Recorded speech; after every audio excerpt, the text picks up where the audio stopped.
What's up, everybody? It's Jacob. Thanks for coming out. Saturday night, AI news, views, and reviews. Every Saturday, 7 p.m. MST.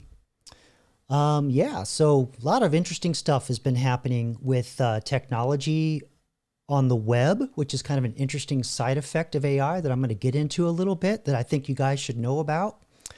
And there's also some interesting ties to history of the internet and things like that.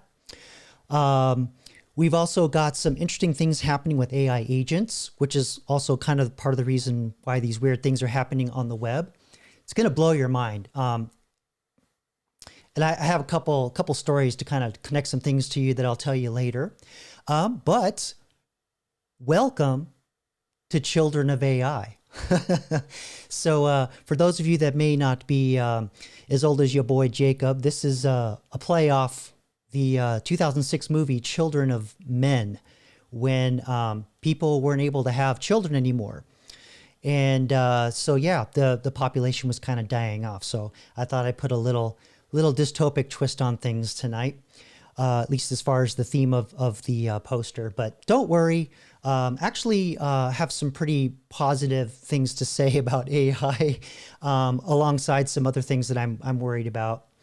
So I hope you've been all having a good week, been keeping warm. We've been kind of having chill. We had a little chill snap this week after a nice warm run, and maybe we'll get some more warm weather again before spring gets here.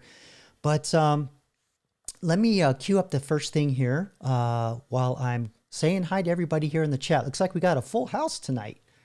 Pretty cool. Let's see, we've got Batty Commander. Hey, Batty, thanks for coming out. Appreciate you and being the channel moderator as well. We've got Adrian, who's also a channel regular. Hopefully your messages are getting through all right. I don't think it would be anything on my end. It's probably YouTube. But you know, let me know if anything's, you know, jumpy or jilty on my end. I did see kind of a drop in my my stream speed here. It's been kind of up and down a little bit, but I'm not dropping frames, so I should be okay. Hey, Lily, thanks for joining us tonight from the UK. Appreciate you staying up late. And we've got Lisa. Lisa, thanks again for coming regularly. Appreciate you. Hope you're doing all right. Okay, so let me get the first thing going here. Oh, hey, Rexus, welcome. Thanks for coming. Well, we're going to start we'll start light tonight. Gotta throw in some robots. I wanted to show you this martial arts robot Dazzle that was put out by the Chinese government for their Spring Festival Gala. And you would think that robots would dance like in unison, and they do, but I want you to watch really close how some of these robots, some of them kind of like slip a little bit, and they recover. I mean, they're almost near perfect, but just check it out. All right, let me play this here. Hold on. There we go. They click that floor there. It looks like they got some kind of extra sticky thing maybe, but they still slip. And these are the Unitrees. And by the way, if you haven't noticed, these robots are super tiny because these are kids. So I think these Unitrees are how a bunch of these things moving in unison. You would think that they would be like absolutely perfect, but there's a lot of error correction going on. That's pretty impressive. So I just kind of wanted to point that out. That when I watched the first few seconds of it, I was like, oh, my audience probably will get a kick out of this. So let's jump over to Hollywood a little bit. There's been a lot going on with AI video, huge advancement in the last couple of weeks. There's been a new AI model. It's called Seedance, SEEDANCE. And it's putting out some very good video. I mean, it looks like CGI in a Hollywood movie, most of these clips. And I think last week I played a clip from, here we go. This clip here. This was kind of like the big viral thing that was happening with Mr. Pitt and Mr. Cruz fighting over Mr. Epstein. Who is the best buddy? So yeah, lots been coming out this past week since then. And two of my favorite YouTubers in Hollywood, they're movie reviewers. Chris Gore, who's been around since the 90s. I think he was on the G4 gaming channel way back. And Alan Ng, kind of his sidekick buddy there. And they usually, you know, they agree a lot, but when they disagree, I like the way they do it. And they're going to talk about Zachary Levi's take on AI in cinema, which I think is kind of interesting because you're starting to see celebrities freak out about it. And then other celebrities like, you better get on the bandwagon and figure it out. And Zachary Levi is one of those celebrities that's like, get on the bandwagon. And he kind of has an interesting way that he looks at it. So we'll play this of Chris and Alan talking about what Zachary Levi is bringing to the table as far as cinema and AI. And by the way, if I recall, I think he's one of the celebrities that's going to another city like Vegas, and he's starting another studio with a bunch of other celebrities. And I don't know if it's like the Mark Wahlberg camp, because I know Mark Wahlberg's doing something. And I think Ben Affleck and Matt Damon are going to do something together. I wouldn't be surprised because I've been seeing them talking a lot about AI, but they haven't really announced anything. But usually that's what that's all about. But anyway, we'll get back to the video here. Let's check this out. Zachary Levi on AI. He had some things to say about it, and we're going to check that out. 69. Here it is. Okay. You have no notes? Oh, you don't need notes 69. because it's actually just a tweet that he put out, and I think it's worth noting. So let's actually look at what he had to say. This relates to that trailer. Look at this. Y'all, I don't share posts about the progress of AI content because I like it or even think it's at this moment on par with human creativity and artistry. I share them as continuous updates in the evolutionary process of what will eventually become indiscernible from human-made art and entertainment. Yeah, and that's true. I don't know if you're into AI video generation, by the way, the benchmark seems to be what does Will Smith eating spaghetti look like when you render it in video? Actually, really quick, let me see if I can find that, because it's kind of hilarious, but it's also super scary at the same time. Just give me 1 second. It's actually kind of important to give you that. Yeah, here we go. I think actually, you know what? I showed this last week, but I'll mute it and kind of show you real quick what's going on here with that. But yeah, you'll see here, like in 2023, it just looked totally weird and bizarre.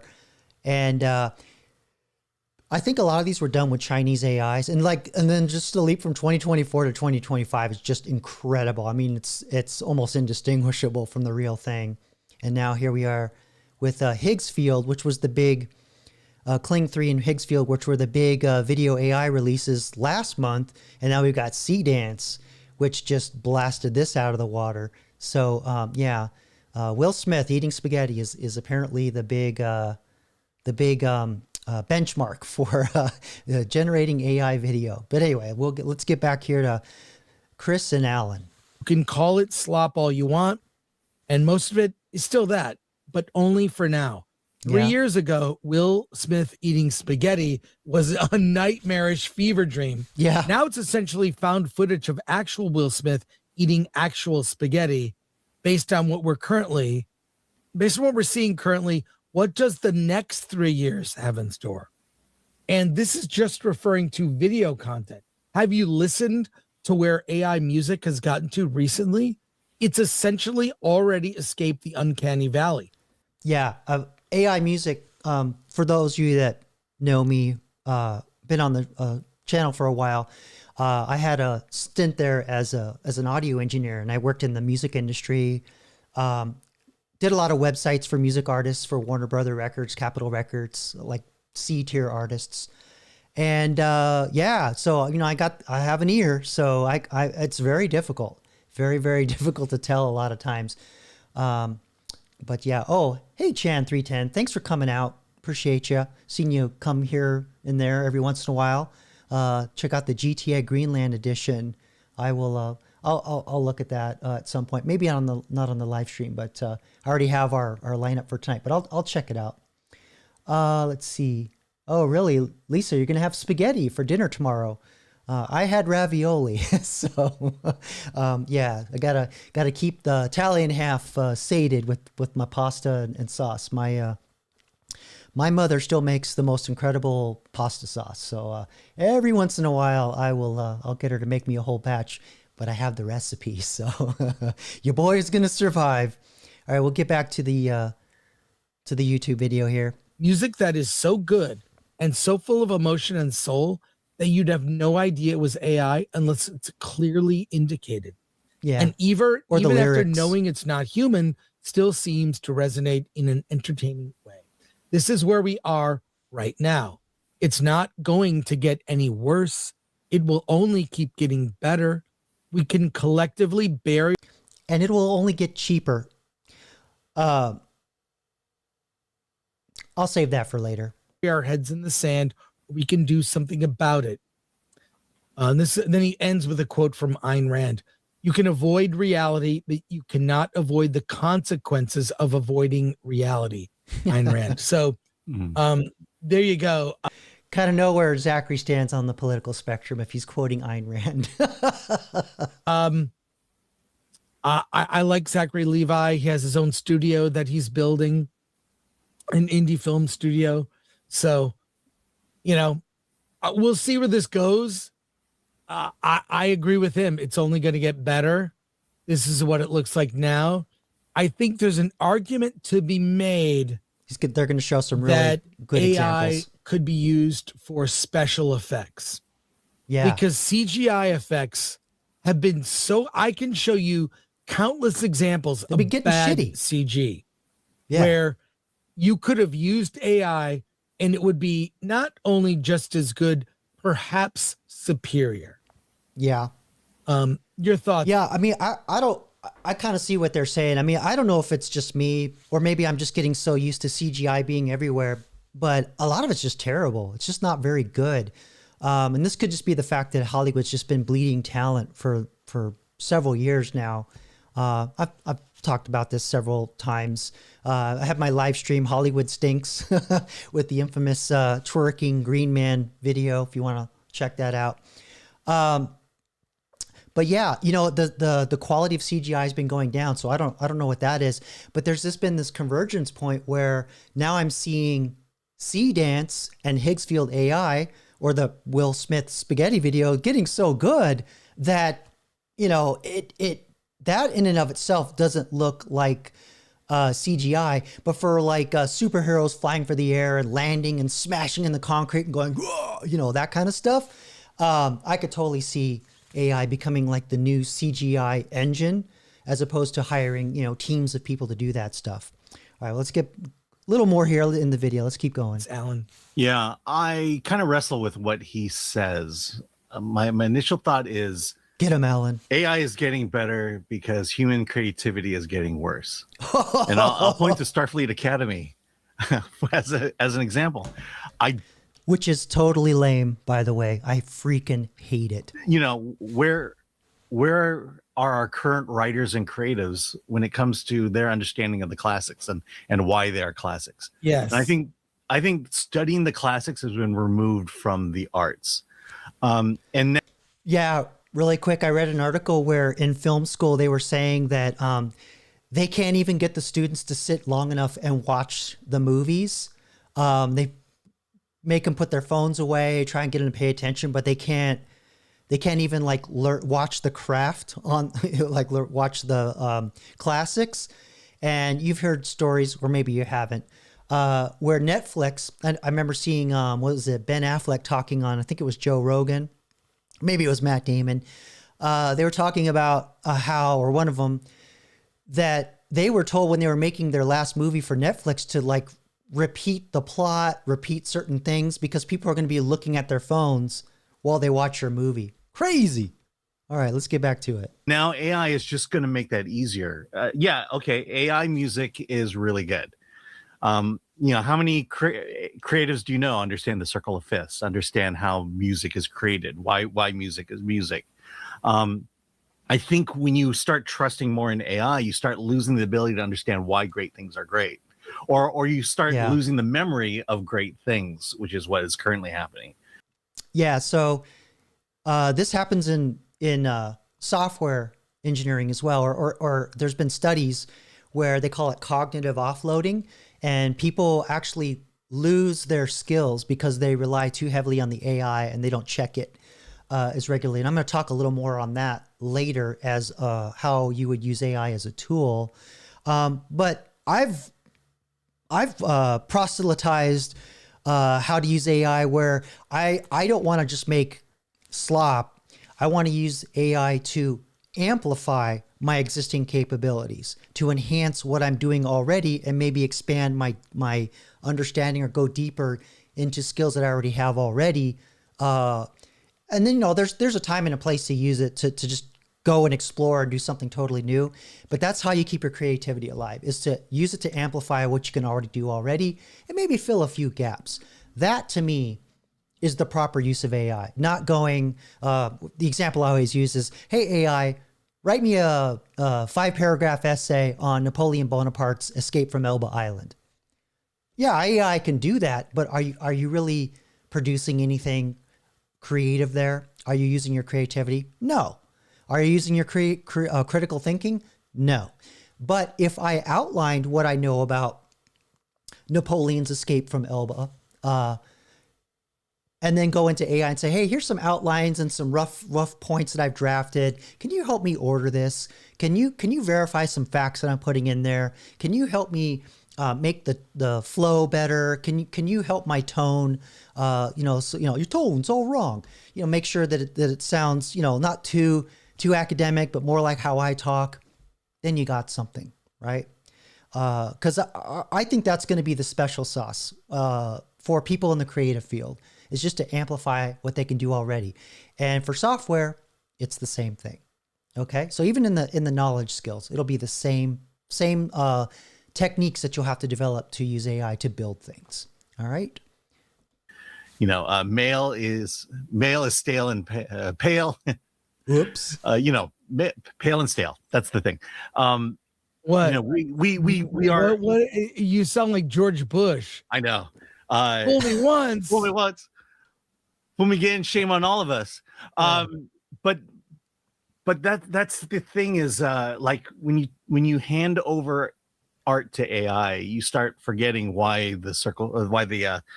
thirds on the thirds in an image are so important, why perspective is important. You just start trusting that the AI is going to do great art for you, rather than spurring human creativity to be able to. I think it's just stunting human creativity. That's my point. I hear Alan. He has a point, but again, these are people that are using AI to write the full essay, right? Not maybe change something they've already made, or really get into the deeper details of talking, having a long-term conversation with the AI, with describing what you want and getting the best results. I've demonstrated that many times, how I build my thumbnails in the streams. Maybe I'll do it again, or I can cut a clip and put it up on the channel later on. But don't just prompt by the seat of your pants, so to speak. Well, let me share something. We'll discuss this Monday because I want a group to weigh in on this. This is from a guy named Huff for Congress. Check this now, out. Is he running for Congress? Whatever. Point: AI is derivative slop spit out by computers. Counterpoint: here's what modern Hollywood has spent billions of dollars making over the last 10 years. I remember this thread. And he posts in this thread examples of effects from the last couple of years, and they all look like shit. They suck. Look at this. Remember when this shot from Superman was...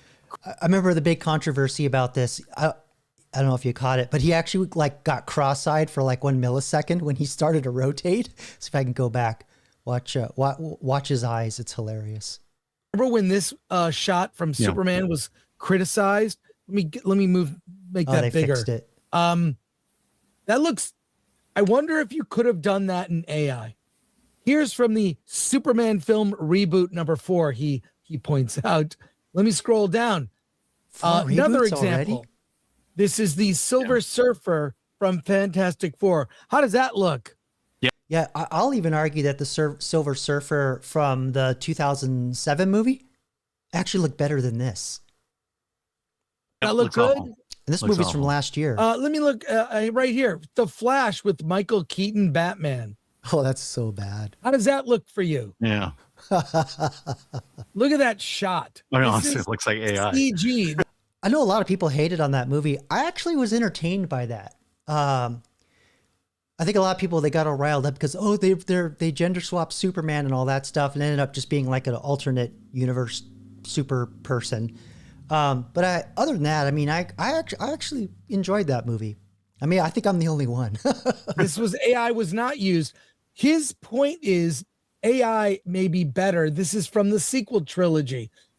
This is Carrie Fisher, General Leia.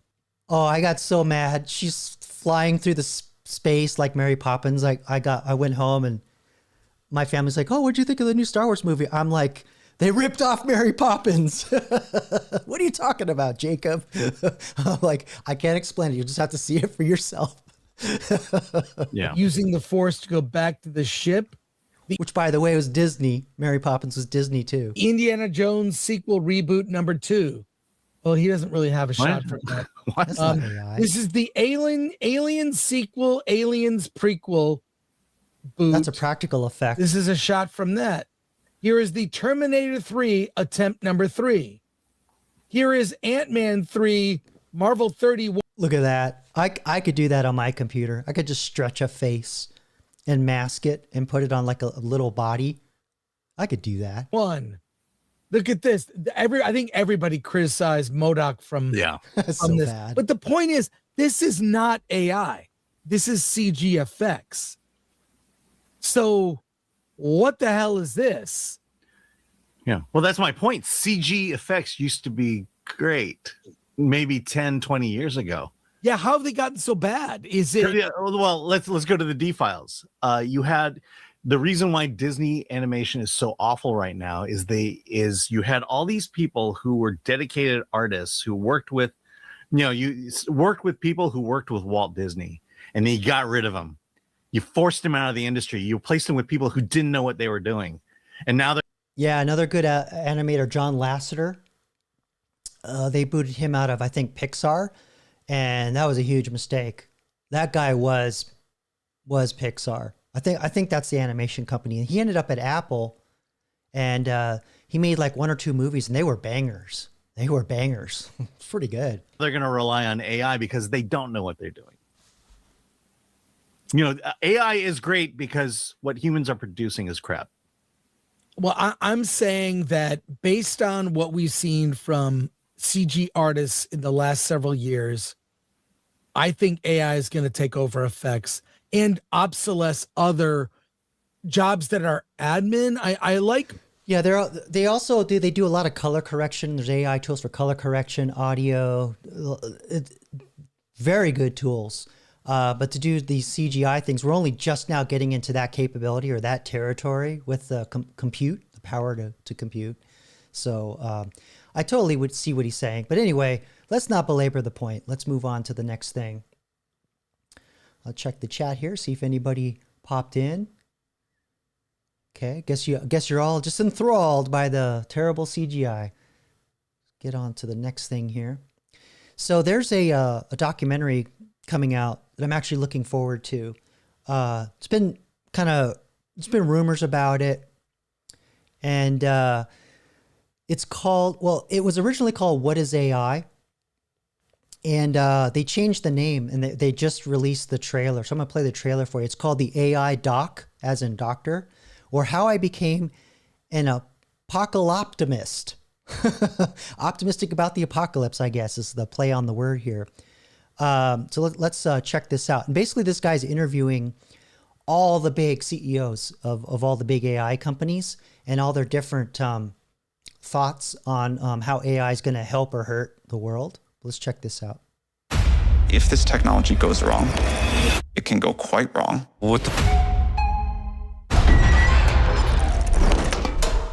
Your fear of AI is the collapse of humanity. Well, not the collapse, the abrupt extermination. That's pretty specific. There's a difference. So I started making this movie because my wife is 6 months pregnant.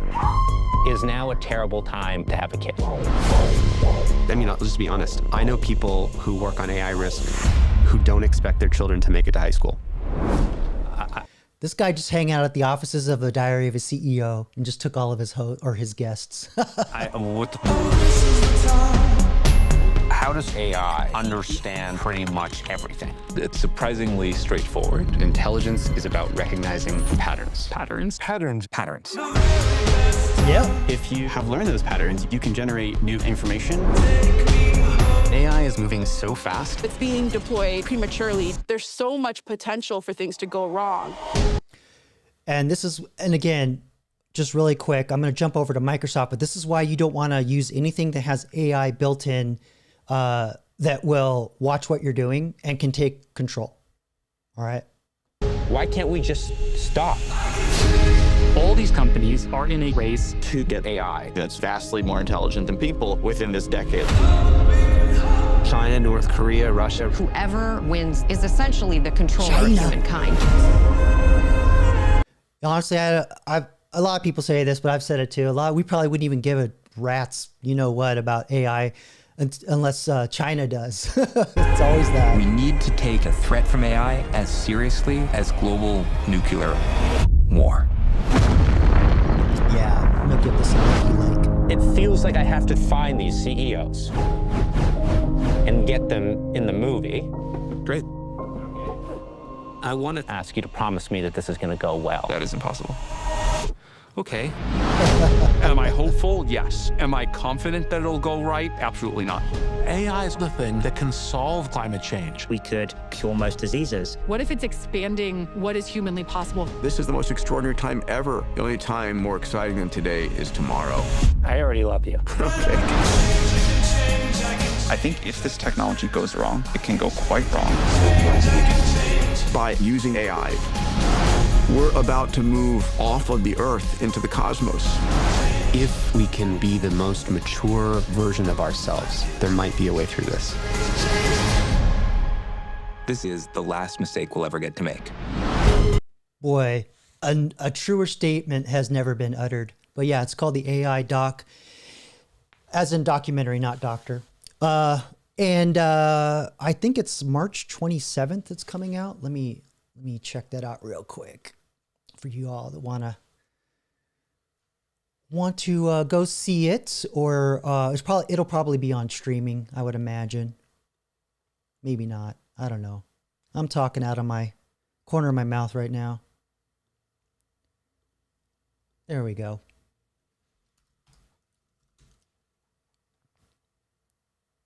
Yeah, March 27th, 2026. So keep an eye out for that. I think it's going to be really important. And, you know, for people in your family that may not really know a lot about AI, this probably be a good introduction for them. Because it's kind of the reason why I started this channel is I just want to talk more about it and get folks that are just kind of dipping their toes into to not just install things willy-nilly, which I'm going to show you some examples of things of that later. But I have an interesting comment here from Batty Commander, our channel moderator. IQs are already dropping faster and faster every 5 years. I can see why governments want it. But also another thing too, the population is not growing fast enough. And if we're going to want to keep quality of life going, we're going to need these things. Because we don't have the younger workers coming in and replacing the ones dying off. And now the boomers are they're going to start disappearing here pretty quick. As much as y'all want that, it's gonna be painful. And there aren't going to be enough people to take care of us Gen Xers and millennials when we start getting old and getting sick and retiring and going to the homes and all that. All right, set. Let me queue up the next thing here. We'll get. I'm kind of getting tired of these CEOs making these like bold announcements of how AI is going to take your job. AI is gonna replace us all. Let me get this queued up here. There we go. All right, yeah. So I don't know if it was last week or the week before. I'm a little behind on some of the news here. But the CEO of Microsoft, in the usual parade of CEOs, going out there and warning people, AI is going to replace you, and you need to go out and learn how to do it. We're not going to teach you, but you need to go out and learn how to do it. And I don't understand. For a long time, I couldn't understand why they keep going on and saying this, because it's like, well, you're getting rid of the people that are making a lot of the money. You're basically telling. You're also telling the world we don't need you as customers. And then some stuff started to happen on the web that make me realize, because a lot of people say, well, if we're firing all these people, who's going to buy all your shit? Well, it's going to be AI. AI is going to be what's going to be buying all the shit. Check this out. This is freaky. Let me see here. Coinbase just announced a couple weeks ago that they launched a wallet that agentic agents can communicate to purchase things. And I remember on the live stream, I think maybe last summer, I told a story about an autonomous truck, an autonomous vehicle that what the future, I think it was actually a question you asked me, Batty, that prompted me to tell this story, or this idea that autonomous vehicles will have the ability to pull into a charging station and purchase that electricity and then pay for them to store themselves overnight while they recharge and do whatever they got to do with, you know, their software updates, talk to the logistics AIs or communicate with home-based, all that stuff.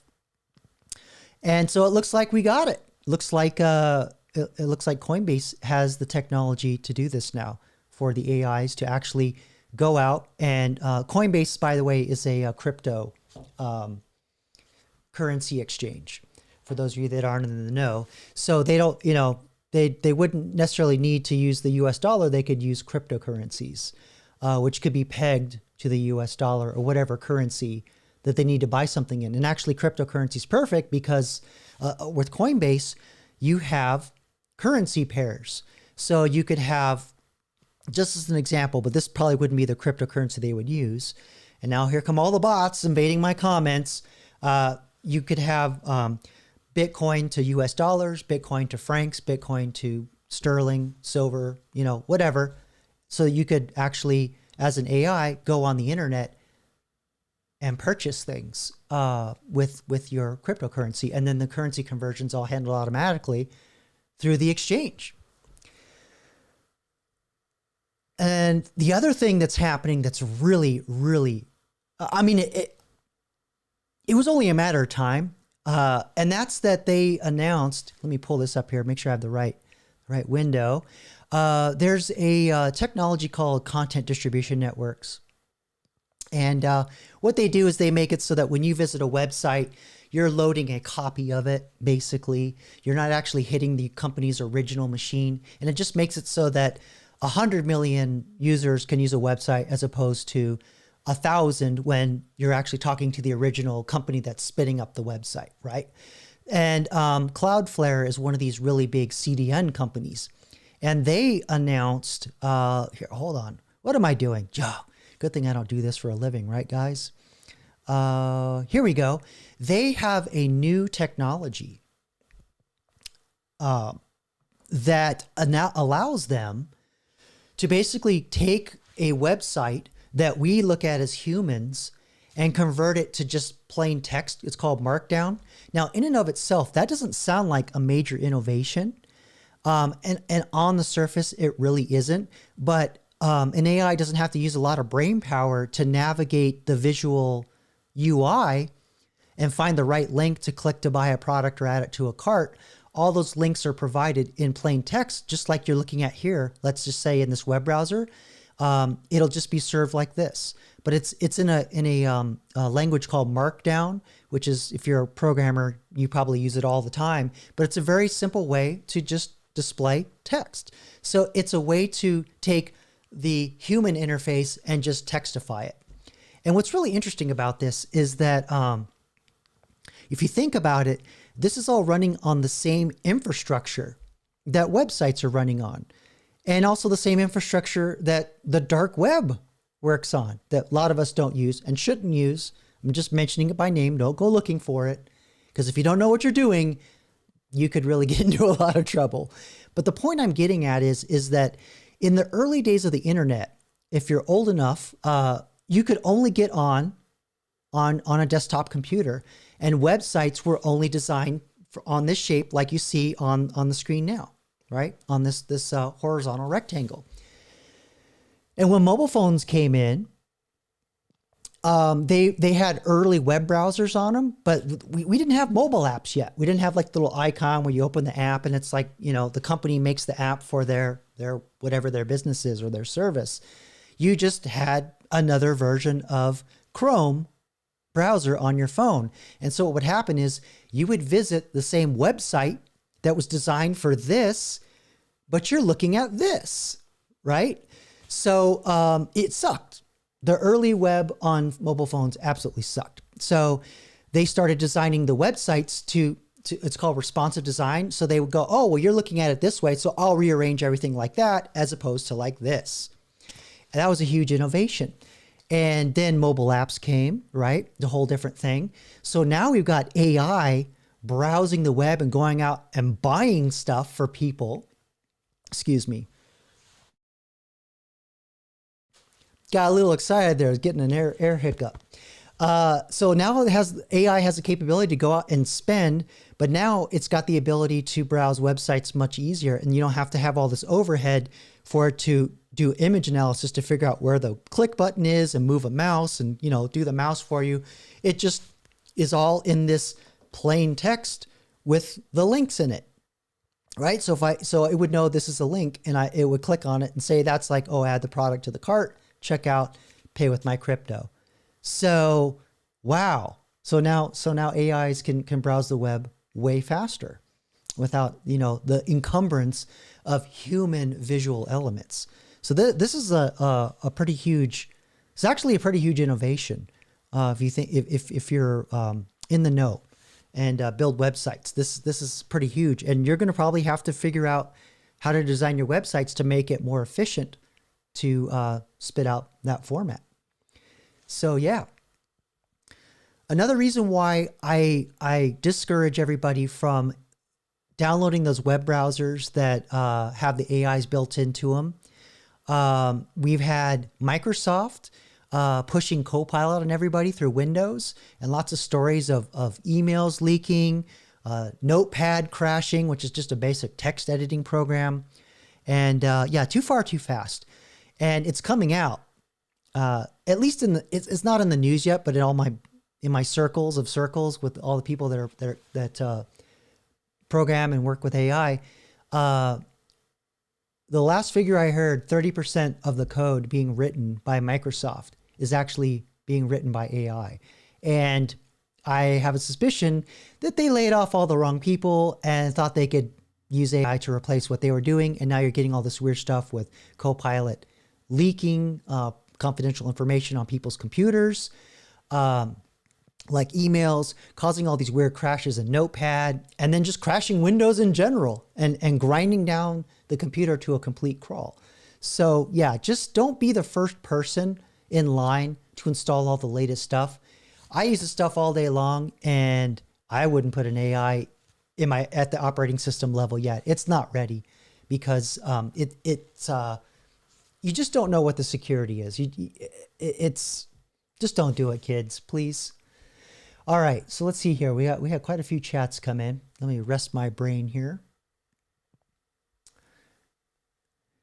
Yeah, this is a conundrum, Batty. I'm totally on board with this. He says, funny how they need more people to work while they make it more expensive to live. Yeah. There's a metric that they're using now. You'll start to see this a lot with AI in the news. They call it token cost. And so a token is basically it can be a unit of measurement, but basically it's not one for one, but one word could be one token, or the syllables in a word could be the tokens. It's not exactly that, but just kind of think of how like the amount of words you consume is also the amount of tokens you consume. It's a very high level metric. It's not exactly how it works, but just kind of giving you an analogy. And so what's happening is, and this is the bet they've been making too, and it looks like they're kind of going to win this bet, at least philosophically, not debt-wise, which I'll show you in a minute here, that the cost of tokens is going down, which means the cost of intelligence, i.e. human intelligence, is going down. And but in order for them to do this, they're buying a lot of hardware and building all these massive data centers, and they're spending so much money that there's not enough debt in the world to raise money to build these data centers fast enough, buy enough chips, buy enough memory. And something else happened in the news this week that just absolutely screams AI bubble. It just absolutely blows my mind. I never, ever thought I would see this. Let me pull this up here, get to the article. But let's see here. Yes, Google issued bonds for 100 years, 100-year bonds to raise $20 billion in a massive multi-currency debt offering featuring the 100-year century bond, largely in British pounds, but they did it in dollars and I think in francs. And And this is unprecedented. This is bubble behavior right here. Because what are you gonna do with a 100-year bond? Ain't nobody gonna be around in 100 years to go, Google, my bond is matured, time to pay up. All you're gonna do is just keep flipping that bond, and every time you sell a bond, you shave a little off the top, and it becomes less valuable. So this is just moving puzzle pieces on the table and going, yeah, try and put this puzzle back together, fool. That's all that is. But what's even crazier, you would think people would go, yeah, this is a Ponzi scheme, but no. They actually attracted 10 times the orders of the amount of bonds they issued. It's called overbooking, if you're in the know. I'm not like a huge financial person, and I don't deal with bonds, but I know enough that you have to wait for the bond to mature, and then it gives dividends and all of that over a period of time. But how much money you're going to earn on a 100-year bond, dividend wise? Crazy. This is total lunacy. This is bubble behavior, in my opinion. And this is all to raise money so they can build more data centers. And of all companies, I would think Google would be smarter about it because they've had decades and decades of experience building data centers and scaling data centers. They understand AI better than anybody else because one of the seminal papers they made came out in 2017 around transformers, which is the T in GPT, ChatGPT, right? Which OpenAI took and made their own. They have decades of experience slurping in the internet, and they know like how to sift through data to go, oh, this is good information, this is bad information, this is erroneous, this is good, this is hype. They have all that capability. They know where the good data is, so they can train their AIs way faster and much more cheaply than OpenAI ever could, or even Meta to a degree. So this is crazy. This is crazy talk. So I don't know what you all think about in the chat, but when I saw that, I was like, I don't know, we might be at the end. This thing might actually pop very soon. And I think it needs to. It has to pop because the dot-com boom led to the massive bubble that popped. And we got a lot of incredible things after shaking off all the BS and the bullshitters. E-commerce really came into its own after that. I talk a lot about it on the channel. And I'm going to play a video here that is going to show more bubble behavior from one of our favorite companies, OpenAI, that built ChatGPT. And they're going to get into the history of Sam Altman himself and all the failed .coms or mobile apps that he built over the years. And I'll chime in on some of the startup stuff that I experienced. But yeah, I think you all need to see it. It's really important so that you can kind of understand all this bubble behavior so you don't get caught with your pants down. But don't get me wrong. I think AI is here to stay. It's just not going to be the way, it's not going to happen the way a lot of these people are trying to shove down your throats, is all I'm trying to say. And they're all going to pay dearly for it. They're all going to lose their ass big time. Yeah, using cash, Batty. Keep some cash around, but don't put everything in cash because it's devaluing too fast. You'll lose your purchasing power, but you definitely want to keep some on hand. Yes, Batty, this is again, you're saying what is to stop AI from going rogue and hacking all wallets, supervillain status. I think since Coinbase announced this AI agent wallet, they've already had well over 50 million transactions. And the real popular AI agent that everybody's building, that Claude bot thing, I think a lot of that are the Claude bots. They went out and they figured out where it was. And some people just said, hey, there's this thing over here, go use it. So you can buy all this crap for me. But, again, that big question, who's going to buy the stuff when nobody has jobs? And I think these sons of bitches, the answer is the AIs are. The AIs are going to do all the buying. They're not going to say it out loud, but honestly, I think that's what their plan is. Crazy. Driving me bonkers. Oh, Lily, that's very sweet. You don't want the boomers to leave, or maybe I don't know if you're a Gen Xer or not, but you know, I'm starting to get them back pains. You know, I might have to get a walker with those tennis balls so I get that low friction speed when I go around the corners. Oh, my back! Just reaching for a box of cereal is gonna do me in. Too much sitting and typing. Let's see. Yeah, some of them are surprisingly dumb, though. Yeah. See, I know sometimes it's super cute to watch my parents use AI. They're in their 80s, and sometimes I go, "Did I do the wrong thing showing them AI?" But they still kind of use it like Google. But I show them, you know, hey, take a picture of this thing and ask the AI about it, and you know, and they do some things. But I'm also like, I talk a lot to them like I talk to you guys, and I tell them constantly, I'm like, if anything tells you to install something with AI on it, don't do it. Please call me first, and I'll take care of it. Don't do that. Only if you talk to it and you're interacting with it in real time is the only thing I trust you with. And if it asks you to do anything else, call me first. That's all the best we can really do. But I mean, I even remember when they were in their 50s, they were still pretty computer literate. They were using computers on their jobs, but they didn't know about the internet. And so, you know, I went through college and I was like, oh, there's this internet thing. And I was trying to give them an analogy of what the internet was like. And I basically, what I told them was, think of all these people talking at the same time and nobody really listening. Like, oh, that sounds annoying. Yeah, it is. It's very annoying. Because at that time, it was all like news groups and chat boards, kind of like early versions of Reddit, honestly. This is before we had graphic interfaces of the web.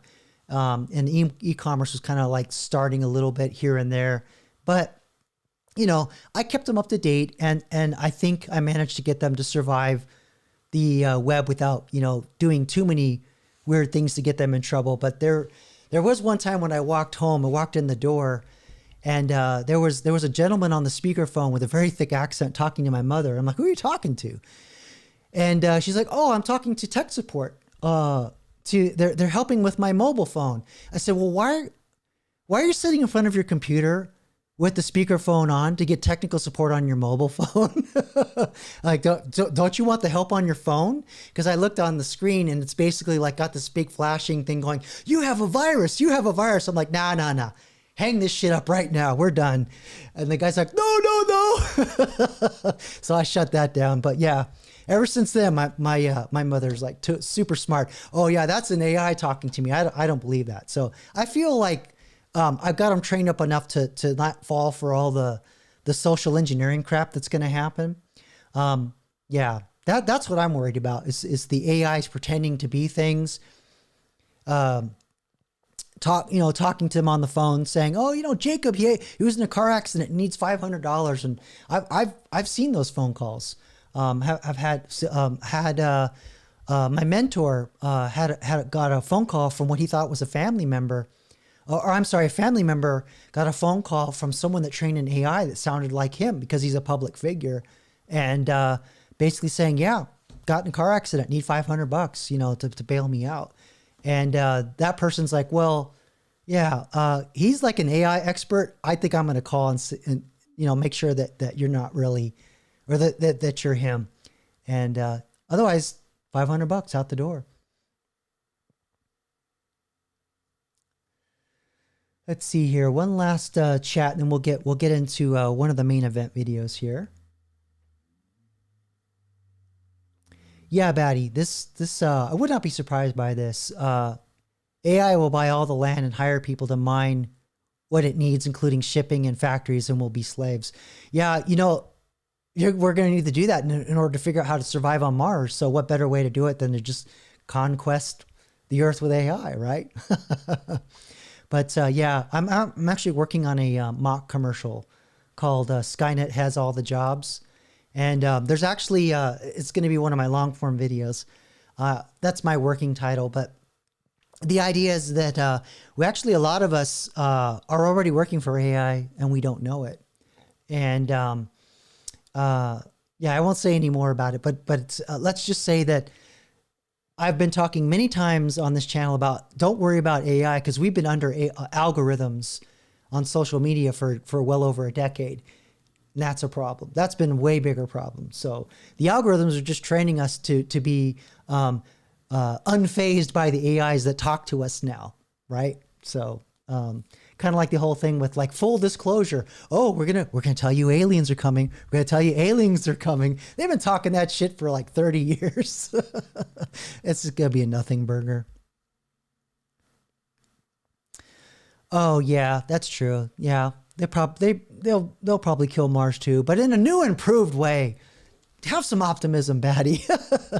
All right, let's pull up a video here from a channel that I really like, and if you're not subscribed yet, I strongly recommend them. It's called Cold Fusion, and this guy makes banger documentaries. His stuff is solid, and he made this doc on OpenAI is suddenly in trouble, and he's going to go back and tell the story of Sam Altman and his history, but he's really just a cipher for all the people that have just done a string of startups, gone through hype cycles and blow up all the stuff that, overblow what they're doing, make all these promises, fake it till you make it, all that stuff. Now your boy has done startups himself, been in startups, but he never did blowing the smoke up people's butts, but he got a lot of smoke blown up his butt. It's probably why I'm not mega successful like Sam Altman, because I have way too many ethics. But this guy, I don't know, he might be a narcissist a little bit, but his eyes, I don't like his eyes. But anyway, let's start this, and I'll chime in here and there with some internet history and a little bit of experience of things that I've seen and heard with .coms and startups and mobile apps over the years. It is a bit scary to know that the most valuable private company in the world has your address and has shown up and has questions for you they were asking for. Every former employee that we had spoken to and what we said to them, every congressional office that we spoke to, every potential investor that we spoke to. Tyler is just one of many advocates suddenly being targeted. Hi, welcome to another episode of Cold Fusion. What you just saw there was basically OpenAI knocking on the doors of people who had spoken ill of them. Why are... Yeah. As they say in the hip hop community, that's P control. But I'm pausing for fair use. Fair use, YouTube. I'm transforming this work with my commentary and terrible sense of humor. Let's proceed. Are they so scared of what people are saying? Well, this is part of the reason why. On Friday, the 16th of January 2026, OpenAI dropped a bombshell. We are starting to test ads in ChatGPT Free and Go, new $8 a month option tiers. That's right, OpenAI is incorporating ads into ChatGPT. Now for any other startup, this is normal, even expected at this point. But for OpenAI, it's an admission that things aren't going so well. All right, let's do a little internet history real quick. Ads. In the early days of the internet, we had pop-up ads. Right. So it wasn't just that you were in your browser and you would see, little ad on the side like this. That's kind of what we have today.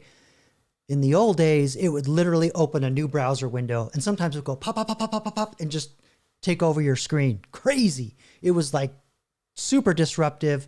And it pissed off a lot of people, and eventually that practice stopped.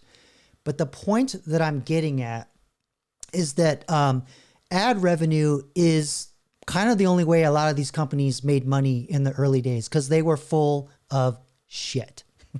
They actually didn't have anything really to sell. With a difference here, and back in the early days of the internet, they only dreamed of this. Now you have people talking to this brain that knows everything about you, and it knows exactly how to sell to you and what to sell to you and when to sell it to you. They could only dream of this back then. And incidentally, let me pull up, if you want to dig in more, not to toot my own horniness. That came out wrong. But I did a video way back early on this channel when I was driving my car, trying not to crash, talking about AI. Very early video on how AI targets addicts and minors to maximize profits. And this is the culmination of that. Okay, so let's get back to the video. Hold on, I think I lost my tab. There we go, we're back. All right, let's get to it. In fact, it's their last resort. Those aren't my words, but Sam Altman's words in October of 2024. He stated, I kind of think of ads as like a last resort for us for a business model. I would do it if it meant that was the only way to get everybody in the world like access to great services. But if we can find something that doesn't do that, I'd prefer that. So after hundreds of billions of dollars in investment, increased competition, stupid side projects like the Sora app losing $15 million per day, having trillions in spending commitments, are we witnessing the beginning of the end for OpenAI? After taking 40% of all the RAM on Earth and causing a myriad of social, environmental, and economic problems for everyone, there's a sizable section of people that would love to see this company go down in flames. By the way, not only is all this AI stuff taking up all the RAM on Earth, as he's saying, and even GPUs, it's gotten to the point where these companies see so much profit, so much money on the table that I think two memory manufacturers in Taiwan completely exited the consumer market. They basically said, we are no longer making memory for our gaming customers or for desktops. And even NVIDIA or NVIDIA, however you want to say it, who makes the chips that are largely used in the brains for AI, basically said, we're going to stop making new generations of cards for gamers, and we're just going to re-release old versions. That's how big this is. Again, bubble behavior. All right, let's get back to it. And if things continue just the way they are, they just may get their wish. There's talk of the whole company going bankrupt by 2027. As former Fidelity asset manager George Noble states, quote, I've watched companies implode for decades. This one has all the warning signs. You are watching Cold Fusion TV. Yeah, so give Cold Fusion a sub and a like. But hey, welcome, Saskia. Thank you for coming out tonight. You're new. And I assume you subscribed, so thank you very much for subscribing. So Saskia says, money is not a problem as it will be dissolved by AI. Yeah. Again, like I was saying earlier, I think their plan, when the question is asked, who's going to buy this stuff when everybody doesn't have jobs? It's going to be the AIs. It's going to be the agents. That's their plan. I'm going to go on record now. All right, let's continue on with Cold Fusion. Last episode, we saw how AI failed at 96% of freelancer work. But in this episode, we're specifically looking at OpenAI and the problems they're facing.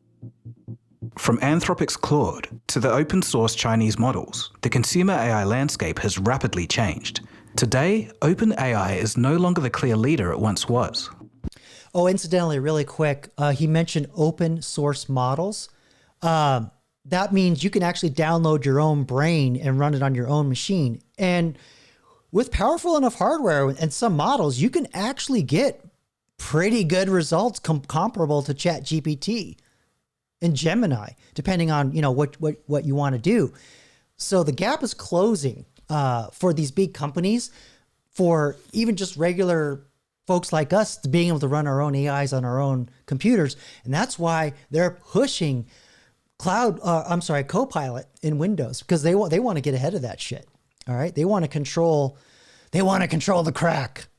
Let's get back to it. Look, the way this works is we're going to tell you it's totally hopeless to compete with us on training foundation models you shouldn't try, and it's your job to try anyway. And I believe both of those things. I think it is pretty hopeless, but they've spent too much. That's pretty egotistical. Money they don't have. The competition is catching up, and they're feeling the heat. In a nutshell, it doesn't look good. They've lost $12 billion in a single quarter. Their traffic has been falling for 1 year straight. Both Salesforce and Apple have ditched them for Gemini. Top leadership is leaving, and they need $143 billion to become. Yeah, I think a lot of these people are getting poached. They see the ship sinking and they're leaving. I talked about that last week where that guy, he says, oh, I'm leaving to write poetry. No, bro, you got poached. You're going somewhere else. But two, I lost it. It'll come back to me. Old Swiss cheese brain. Profitable. At this rate, even NVIDIA sounds less enthusiastic about investing in them. So can I ask quickly about OpenAI again? Sure. So yesterday you said that NVIDIA is not going to invest as much as $100 billion in OpenAI. No, for the current run? we never said we were going to invest $100 billion in one round. That never was said. But how about the overall commitment? Because last step. Now, put that in your ear. $100 billion. You're going to hear that figure come up a lot. September, there was never a commitment. It was if they invited us to. So let's start over again.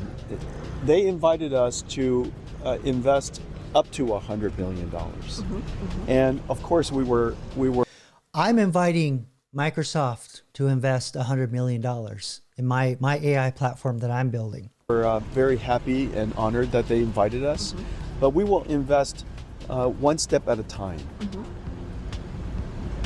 All right, but is that... He's lying, by the way. He's on record. Or it's not a commitment? I told you just now. Okay. Yeah, you keep putting words in my mouth. Okay. It's not... Sorry about that. Yeah, I know that. Yeah. They invited us to invest up to $100 billion.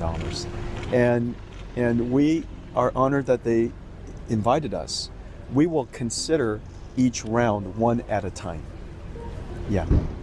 It appears that confidence in OpenAI is fading. As reported by the Financial Times, their closest partner, Microsoft, has signaled that they're distancing themselves from OpenAI. Microsoft's AI chief, Mustafa Suleyman, said that Microsoft is aiming to be self-sufficient in the AI space.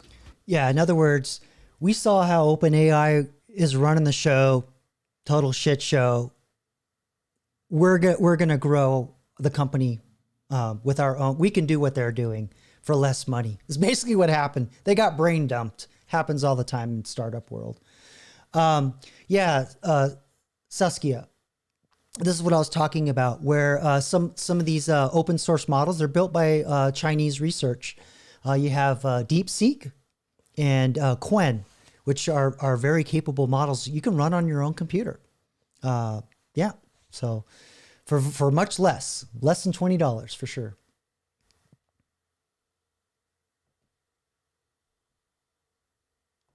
So, the problems for OpenAI can be split into four main parts. 1. The scaling problem. 2. Losing market share.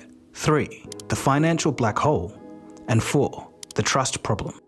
Here we go. If OpenAI was the only company on Earth with this technology, then maybe there'd be more of a chance to overcome these challenges. But with so much competition, it's going to be tough. Now, researching this topic made me realize one thing. Understanding software is crucial, which is why we've partnered with today's sponsor, Boot. All right, let's skip that. Boot.dev, that's the sponsor. All right. Their recent decisions. Sam Altman has gone from curing cancer to AI sex bots and a meme slop factory, and more recently, a translator app. All of this isn't a sign of a I'm hammering a nail. Hee hee. Healthy business. Moreover, AI capabilities that are getting exponentially more powerful. ChatGPT made an absolute splash in its release in December 2022. ChatGPT 4 was another leap forward. But GPT 5 and beyond wasn't quite the revolution that was promised by Sam Altman. It seemed like... By the way, this is going to kind of explain why I've been saying we just don't have the technology yet. I'm in that camp. To get to artificial general intelligence, the big AI everybody's freaking out over, like the super Skynet level. So he's going to explain, he has a really good way of explaining this. So it's called it's a scaling problem. Like stagnation had hit, and hit hard. But why is this? It's an issue called the scaling problem. The scaling problem in AI, put simply, is the following. Giving LLMs exponentially more compute doesn't make them proportionally smarter. Once upon a time, this was true, but that seems to be coming to an end. By the way, the cat's out of the bag already. They're building they were building a lot of these data centers on the premise that if we just make more compute, bigger compute, we'll be able to scale up to AGI. But too late. Here's computer scientist Cal Newport to explain it in more detail. It takes a second to get through the story, but it's interesting. In the beginning, we had language models. So we had these for a long time, and they were pretty good. You give them a bunch of text, and they were pretty grammatically good. They could see that 1967. AI's been like I said, AI's been around for a long time. But it was kind of, they would veer off, and they couldn't really respond well to specific questions. But that was like the state of the world, right? So we had language models. These were studied for years in academia. Then we start to get this sort of accelerating sequences of advances. So the first of these advances comes in 2017. It's a team of researchers at Google figure out a better way to build these models. They're called transformer architectures. The details don't matter, but it made it possible for these models to produce like long text, like produce a whole article. This is the natural language capability that we use in ChatGPT for transformer. Just so you know, I don't think he says it. Produce a couple thousand words. So that was exciting. Then the second breakthrough comes. They do a research study. There's a researcher at OpenAI named Jared Kaplan, and he leads a group of researchers at OpenAI that includes Dario Amodei, who went on to become the CEO of Anthropic, and actually brought Kaplan with him. And they do a pretty simple experiment. They took basically GPT-2 and said, what happens if we make this bigger? It seems like an obvious thing to check, but there was this whole conventional wisdom in machine learning at this time that says, like, look, you can't make a model too big. If you make it too big, it's just going to memorize the training. And then when you give it new examples, it'll be terrible. And they said, let's check what happens if we actually just make these things bigger and forget about that concern. And what they found in that paper was it gets much better. It like defied the conventional wisdom of decades within the field of machine learning, which was like, don't get too big. Your model's going to stop working if it gets too big. It's going to, it didn't. They're like, oh, it gets better. And not only does it get better, but it gets better pretty fast. And they drew a curve through the data points they had, and they extrapolated that curve, and it went up really fast. By the way, this is only taking place like over a couple years, right? As opposed to like the history of AI starting in the mid 50s, going all the way up to the teens, 20 teens. And so they said, let's try this. And the thing they tried it on was GPT-3. The GPT-3 model hype encouraged OpenAI to just make the model bigger, 15 times bigger. The performance was so high that it validated the scaling laws. This sparked a frenzy in Silicon Valley. Soon, Sam Altman was saying that AI would automate the entire economy. So not only did it jump ahead, it's going to buy everything. It jumped ahead fast. So it really validated this curve. The normies don't know this because they weren't as plugged into the AI world, but this sent Silicon Valley going crazy. And like, oh my God, if we keep making this bigger, GPT-5 or 6, this thing is going to be artificial general intelligence. It'll be able to do anything a human can do. We might only be like 5 years away. All right, so what happens? You just have to boil a whole ocean to like do 2 + 2 with AGI at that scale. Next? Well, they say we need to show this to the public. So ChatGPT is GPT-3 tamed for public consumption. So now the public all knows about this. 4 months later, GPT-4 comes out. And GPT-4 leaped up the curve exactly as predicted. Exactly. Huge leap forward, exactly as predicted by the paper. So now they're like, oh my God, we're like 2 iterations away. Like, this is it. All the money in the world needs to come to us because whoever wins this race. Yeah, I remember, I think it was right around when GPT-3 came out, as he's talking about, just real quick. I remember seeing in the news, Sam Altman saying, yeah, we're going to have to raise $1 trillion. I was like, is this guy crazy? I've never heard of someone just on a public forum asking for that amount or saying we're going to raise that amount of money. I've never heard a figure like that before. But now the way all these AI companies are behaving, I'm starting to think that unless the AI bubble bursts, somebody's going to get that.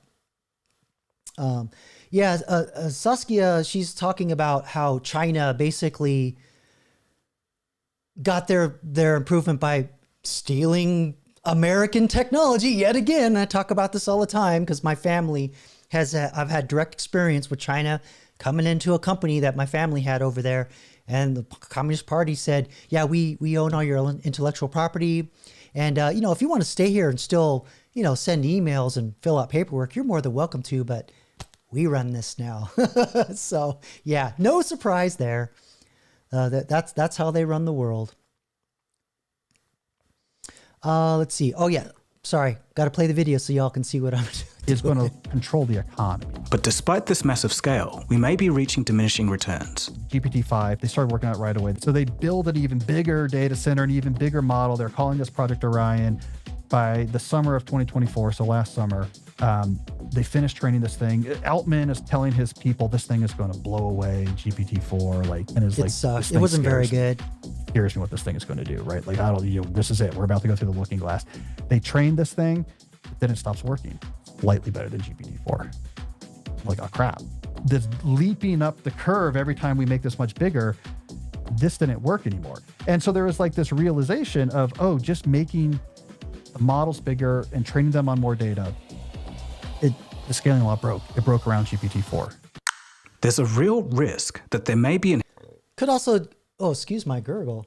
It also could be partly due to the fact that there's a lot of content that's being created by AI, and you kind of get this weird, I forgot what they call it, but you start to kind of hit a ceiling as well when you're training on AI slop.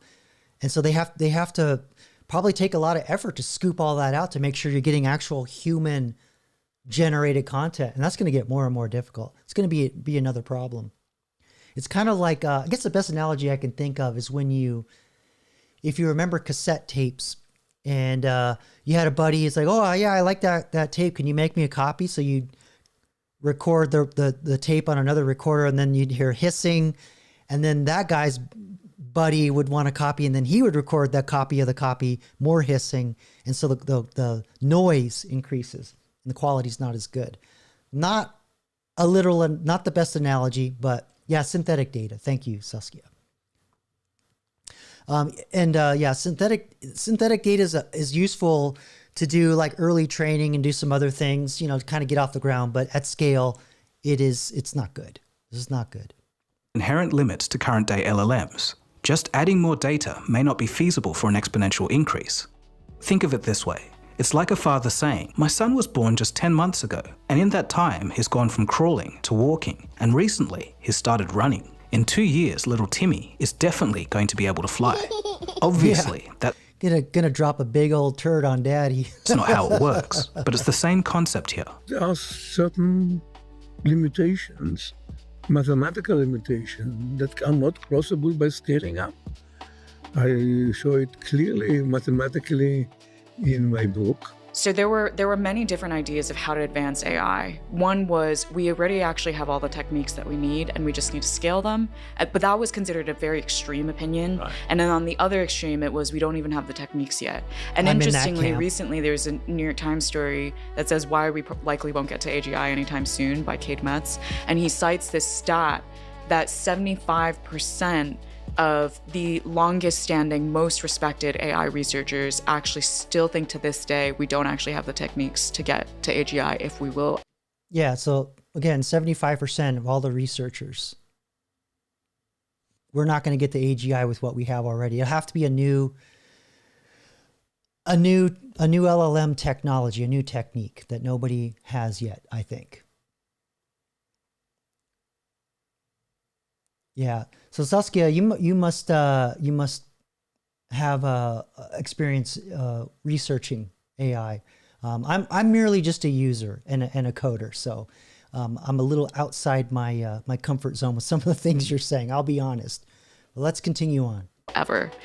So we're kind of coming full circle now, and it is starting to become unpopular again, this idea that you can just scale your way to so-called intelligence.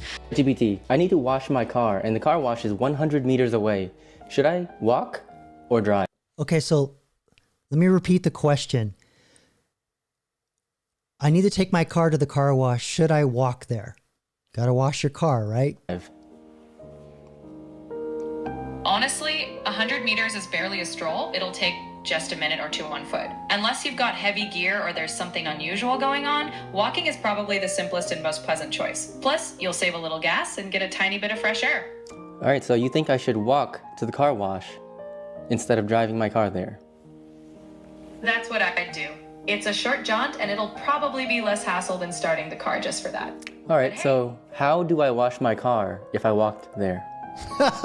You'll just bring what you need, maybe a small bag with your payment method, and the car wash will have everything else. Once you get there, they'll handle the washing while you wait. You'll walk back with a sparkling car and maybe a little extra pep in your step. So my question is, how will the car get washed if the car is still at my house? I see what you mean now.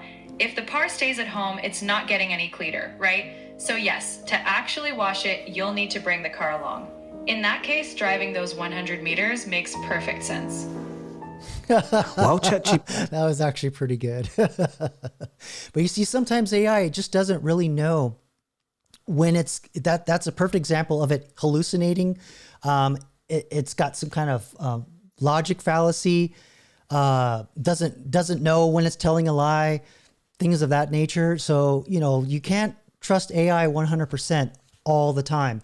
And this is something that I want to point out. If you are starting to get into using AI at your job and they're expecting you to use it, they're coming at it from the idea that, oh, it's going to make you more productive. And the old school idea of just because it's generating more results, that is productivity, but that's not efficient. It's not correct necessarily. So if it's generating 10 times more output, that means you got to spend 10 times more energy reviewing what it's doing, right? Or at least, you know, maybe you can use another AI to help you do that. There's methods, but the point I'm getting at is the old school that's trying to push the AI down the throats of these employees don't realize the can of worms they're opening, because a lot of work is performative. A lot of it's bullshit. Let's be real. Like having meetings just to have meetings, sending emails just to send emails. So if you can just sit there and have the AI just generate results just to generate results, who's going to check all that? It's just making performative work 100 times more. So, just if you can explain it to your boss like that, you'll be way ahead of everybody else. Anyway, let's get back to the video. GPT and other LLMs can be extremely brilliant, even in high-level physics and maths. They don't yet have a true model of the world. Some computer scientists believe that that's an integral part of intelligence. Now, I could be wrong. A new fundamental neural network technique could be discovered, and that could move things along again. But as it stands right now, it seems that we're reaching a local limit. Now, I have to be clear. Every AI company faces this problem, but some are faring better than others. And one of those is Google. And I'll say it again. I think Google is going to dominate because, again, they have decades of experience scaling data centers. They know where all the good data is because they have the technology to spider the internet and other sources of data. They've been scanning books and building up for years and years and years all the data they need to train their AI. They're way ahead of everybody else in that capability and efficiency than most other these other AI companies have figured out to do. I'll just leave it there. But Saskia, I talk about this regularly when I demonstrate AI, is that don't just prompt by the seat of your pants. I always like to have a little conversation with the AI about what I want it to do before I just let it run off and do whatever. And I use it a lot to do software engineering. And I'll spend 2-3 days just talking with ChatGPT and building documentation and describing what I want to build. And then I constantly ask the AI, what is your understanding of what I'm building, and make sure that it's repeating back and talking like me. Then I feel like it's ready to go. But if you're just going, add this button, do this here, do that there, one piece at a time, you're going to get slop. You're going to get garbage. Yeah.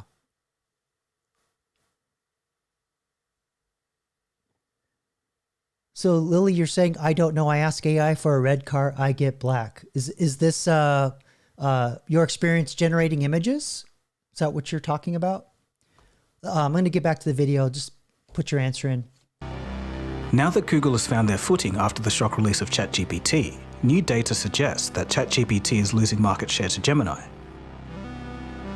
ChatGPT's market share dropped to 65% in January, which is approximately 20% lower than its 86% market share in January 2025. Wow. ChatGPT usage also stalled in late 2025. Average daily time spent per user dropped from 27 minutes to 21 minutes. that's death for ad revenue too. That's not good for ad revenue. But also too, I think I don't know the exact number. Let me just ask ChatGPT really quick. What percentage of users are actually paying for ChatGPT? And can you break it down between the $20 level and the $200 level? Because they have hundreds of millions of users, but only a small percentage of people are actually paying for it. I forgot what it is, which leads to why they're doing ads. So it's saying there's roughly 800 million weekly active users as of 2025, and of those, only 5% are paying for a subscription, Plus or Pro. So that's the $20 and the $200 tier. I would assume the $200 tier is much smaller, but I won't dig any deeper into that. But I just wanted to illustrate the point for you. While both have their strengths and weaknesses, Gemini appears to be much better in research, real-time information, and multimodal tasks, while ChatGPT is better at writing, coding, and conversation. Real-time information and multimodal tasks, i.e. uploading a photo or pointing a phone camera at a scene and getting information about it, is arguably more useful for the everyday person, especially on mobile. So Apple pushing OpenAI aside and going for Gemini makes sense. It's amazing to think that back in late 2022, Google was caught with their pants down when ChatGPT first came out. But today, November 2022, right? Saskia? It's not been out very long in the public. Today, they've more than caught up. And after all, it was Google researchers who laid the groundwork for the AI revolution with their 2017 breakthrough of the transformer architecture. OpenAI simply took Google's work and ran with it. So in theory, Google researchers have the brains to come up with new theories in computer science to push AI forward. Some recent papers include nested learning and Simmer 2, an AI that can reason and play video games generally. OpenAI, on the other hand, has a problem with staff continuously leaving. So if an AI can play a video game, it can do all the shopping too. AI images is also another loss for OpenAI. The release of Google's Nano Banana Pro in November of 2025 triggered an internal crisis at OpenAI. Sam called the code red and paused all other projects to focus on image generation, but they still ended up falling short. And then there's the flood of open source Chinese models. Kling AI and Qwen are also gaining ground. So those are the Qwen and DeepSeek. Those are the ones I was talking about, where you can load them on your computer, run them in a program, much like looks like a chatbot, same interface. One's called LM Studio, and there's ones for nerds that want to have no interface. But let's continue on. Fair use, YouTube. Then there's the wild cards like Google's Project Genie, an AI that builds worlds, albeit static, just from a prompt. All of this is to say that OpenAI has threats from all sides. Knowing this, it's possibly the worst time for OpenAI to be shopping around for billions more in investment, if just in a year's time, the competition will only be stronger. But it is a business. So I'm just wondering, like, eventually is the idea to kind this of like is good. license technologies? Will you have customers? You're going to be custom. The classic startup question. Will you have customers? Oh, we don't need customers. I literally was in a startup where a CEO was in a room of investors and literally said that. We don't need customers. Dipshit. Optimizing algorithms for them, or how is it going to work? That startup didn't last too long after that, by the way. You know, the honest answer is we have no idea. We have never made any revenue. We have no current plans to make revenue. We have no idea how we may one day generate revenue. We have made a soft promise to investors that once we've built this sort of generally intelligent system, basically we will ask it to figure out a way to generate an investment return for you.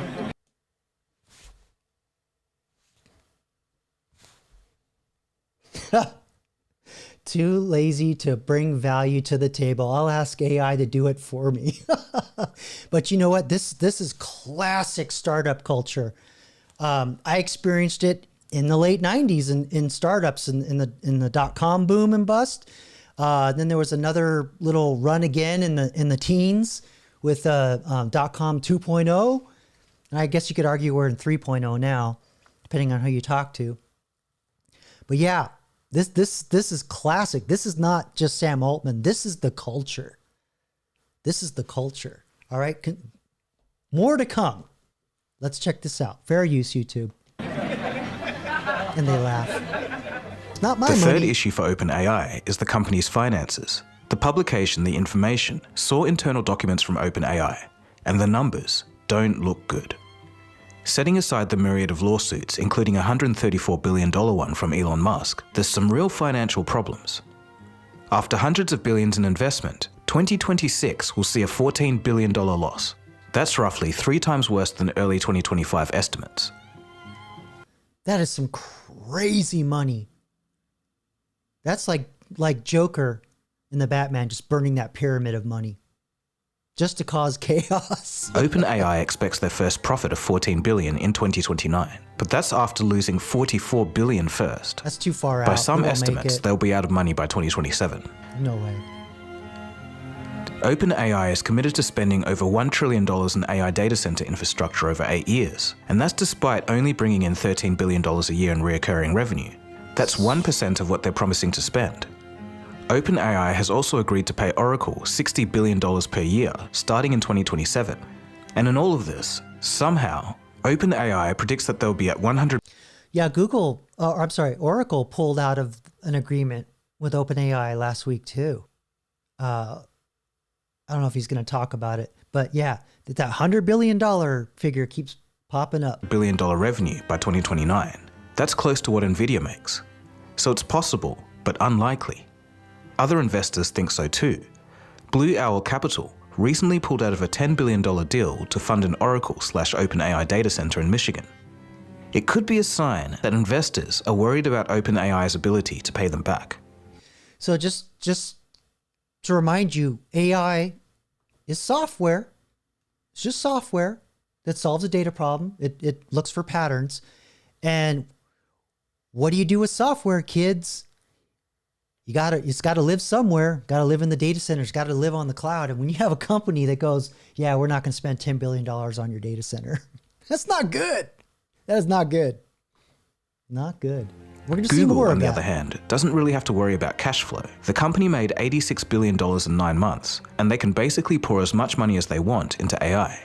OpenAI, on the other hand, has to scream at the top of their lungs to attract more venture capital. There's yet more company behavior that indicates financial trouble. There's the floundering to spend $6.4 billion acquiring Johnny Ive's design firm, and that's to build an AI hardware device. But according to reports, the development is going poorly, and it could end up like the Humane's AI pin. The AI erotica version of ChatGPT is self-explanatory, and the Sora app's user base has collapsed. Despite not having much to show versus the yeah, you know that's AI because Sam's eyes aren't dead. He's actually got like life behind his eyes. That's got to be AI. Competition. Sam needs to talk a big game to get the investment rolling in. Curing cancer, replacing your GP, and discovering new science is a massive promise. But can we trust him? Okay, so this is the segment. We're almost done. This is the segment I really want you guys to pay attention to. This is classic startup culture right here. Classic. Sam Altman's not new. He's been around for a little bit, so we're gonna get a lesson here. Final issue for OpenAI lies with Sam himself. His track record, frankly, is poor. It's almost like Altman's entire career was a series of promises that didn't pan out, all starting from his first company, Looped, that he founded in 2005. Just like the Joker. It was kind of like a strange GPS-based social network. Sam Altman claimed a massive user base of 50,000, but they didn't exist. In reality, they had only 500 users, but he sold off the company. I love how it's got a iPhone Touch, Android, BlackBerry, and Windows Phone. Where are those? Them's is gone. Company for millions anyway. The next example happened in 2014 with Reddit. He scraped the whole website to feed into OpenAI's products, and then he promised to give 10% of the value back to the community, but this never happened. Gee, where have we heard stuff like that happening before? I believe there's a YouTuber that talked about it. I believe it's it doesn't have the word Steele. I don't. Oh yeah, here it is.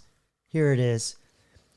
Data bandits. Did Meta break the law to train its AI? Authors say yes. Setting up infrastructure on AWS to like hide that they were training their AIs on stolen IP, books, papers, you name it. This is nothing new. And this is how a lot of startups operate. This is how they are. So a lot of fake it till you make it. Don't ask me how I got it. We're here now. You want to invest? Classic startup culture.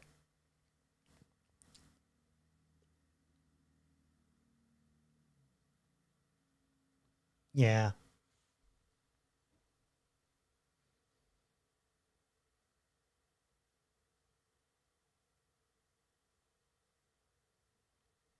I don't know. Let's ask his AI. No, I'm kidding. I don't want to do that.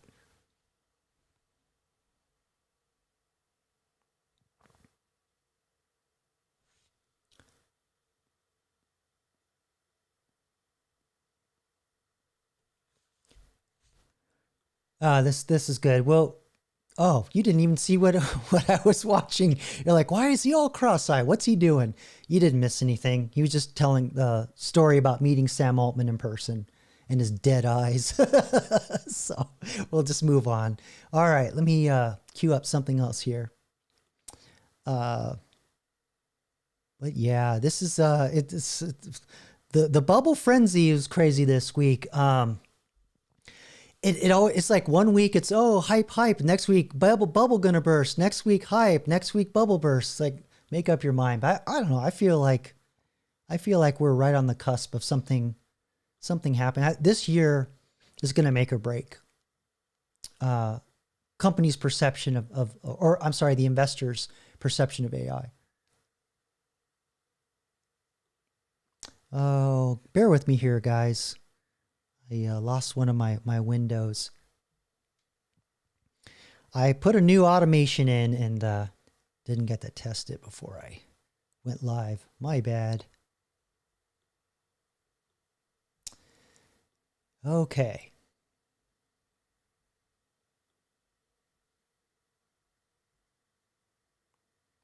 All right. So, yeah, just startup culture. This is all these things that they're accusing Sam Altman of doing. I've seen this happen over and over and over again in startups that I've been in, started. It's always around the CEO. What's the word I want to use? Like the cult of personality around a CEO. This is just the way it goes. And this is how they hype to raise the money. And it's not any different than what NVIDIA does, Microsoft does. They're just better at it. They're just less suspect about it. Because you have to remember, we've had a good 15, 20 years where all these companies could borrow money at 0%. And all the people that ran companies through the 70s and 80s when interest rates were in the teens, they knew how to run companies when money was expensive. And after the dot-com bust, a lot of those people left and retired. And then you had this new generation of people that came in when they started pumping money into the system to survive that crash. And then again, in the recession, the Great Recession that happened after that, all those CEOs that came up out of that, they don't know how to build a company on expensive money. They only know how to build companies on cheap money. And so now that money's expensive again, it's not looking good. It's not looking good. And they're trying to rely on their hype a lot more. All right. So I want to play a tech report here, bits and pieces, that gets more into what some of these companies are doing to pump up the hype and what they're doing to shuffle the money around. And it's not like super financial or anything, but it's a really good introduction to how a lot of these companies that have been running on cheap money for years now have to actually deliver something. They've been able to operate without making a damn thing, without actually producing a single penny. Those days are over. So let's take a look at the tech report here, which is called the AI bubble. This is dumber than WeWork. So if you know what WeWork was, it was a co-working space where you go in and you rent a desk and you network with other people. It was kind of like a real estate Ponzi scheme. And I really like co-working spaces. I frequent them quite a lot, and I network with a lot of people, meet a lot of other startup and co-founders and things like that there. So they're good, but WeWork failed spectacularly. And I think they're going to get into a little bit of how that was done. Let's get over to the tech report. Fair use YouTube, transforming this work with my commentary and terrible satire. Joining me on the Tech Report today is writer of Where's Your Ed At and the host of the Better Offline podcast, Ed Zitron. Thanks for coming on. Thanks for having me. I saw a study by the National Bureau of Economic Research, which revealed that 6,000 CEOs that it surveyed across the US, Europe, and I think Australia as well, 90% of them saw no impact on employment or productivity in the last 3 years from the adoption of AI. Let me pause there. That report's a little old, but it still holds largely true. A lot of these companies, they implemented AI, forced their employees to do it. Like I was saying earlier, if your boss tells you, yeah, it's going to produce a lot of results, but it's not going to be productive. So you have to really learn how to rein these things in to get stuff out that doesn't create a bunch of work and a bunch of rabbit holes you have to go down to review, right? Just to look like you're being busy. All right, let's get back to it. The study points to the information revolution of the computer, where computers were sold and productivity growth was expected. But in fact, due to the overwhelming amount of information that these computers are producing, productivity actually slowed. I mean, anyone that is familiar and uses AI is probably hearing alarm bells at this point because they know that that's kind of what's happening now. There's just too much information being made by AI that it's actually slowing things down. Do you think history is repeating itself? Yes. I mean, 1940. I'm going to go on the record. Yes. And in fact, I even heard the same language real quick that I heard when they first started putting computers in the workplace, that people were saying, oh, we're going to have 3-day work weeks. What happened? They just created more work for everybody. They just filled in the time that was left that the computers freed up with more work. That's all. It's just AI is just going to make work more businesses more complex. That's all it's going to do. All right. No 3-day work weeks like some people are saying. 48. We'd also lost a lot of people very recently due to a war. And on top of that, the introduction of the computer was nothing like the introduction of AI. Mini computers sound small. They were very large. These were room-sized computers and then eventually terminal-sized computers. What you would now find as a server rack was one computer. It was the very early days of what they could actually do. In this case, when it comes to AI, it's one of the most evenly distributed and accessible things of all time. You actually can't get away from it. It's harder to not use AI than it is to use it. Because if you load a product, go use Google. You type in a search, nope, you're using a large language model, asshole. You have to use that now. You pick up your phone. Oh, Apple Intelligence wants to read you your text messages. You didn't ask, but it's there. You load every single app and it's got some weird pop-up. You go into Instagram. Meta AI wants to harass you and generate an image. If AI was going to help, it would have been helping already. And I think we're entering this point where this is nothing. We're at the beginning of history. We're not at the end of history, Mr. Fukuyama, which I realize is a misquote. But we're not at a point where, oh, this is just the beginning. We're reaching this thing where we're realizing that everybody made a huge mistake. Everyone has invested in this thing for really effectively no reason. The actual data keeps showing that there is no... And this is the same thing happened in the dot-com era. A lot of these companies, like I said, they never produced anything. They were totally lying. A lot of hype. You just put a .com on the end of your name and you got money. Today it's, oh, we got AI in it. You get money. Same thing. Oh, and Saskia is talking about Jevons paradox. I don't know if I'm saying the name right, but essentially the idea is that when technology becomes more efficient, consumption increases. So it becomes cheaper to consume.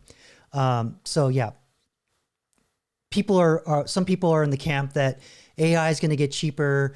It's going to make things less expensive to operate, and then therefore it's going to lead to a boom in AI. Is the idea, and I think that will happen eventually, but we got to go through the bubble first.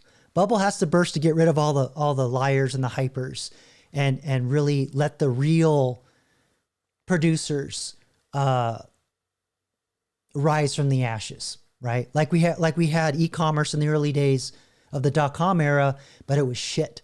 But the e-commerce we have today is the total bomb because the bubble burst and it got rid of all the naysayers and the no producers and the parasites. And yeah, so a lot of other good things came out of the bubble or the .com burst. Same thing will happen with AI. All right, let's get back to it. Productivity growth. There was another study the other day where it was like 75% of chief information officers were finding that they would have to, in the next 6 months, prove that AI had any worth or they'd have their budgets cut.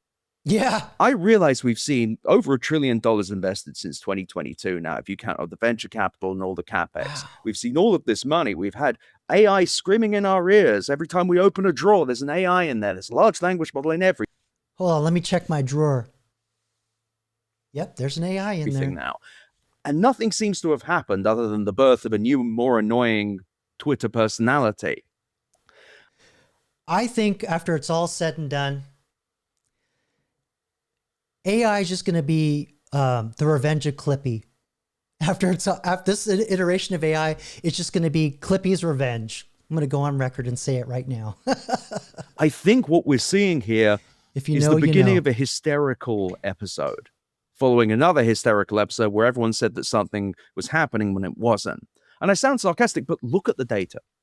90% of them said no impact on employment or productivity. In fact, the same report went on to say, if it's the one I think he's quoting, that actually there was in certain sectors, there was actually a drop in quality of the produced work. Because again, it's creating a lot of stuff and nobody's reviewing it because they trust these hallucinating brains.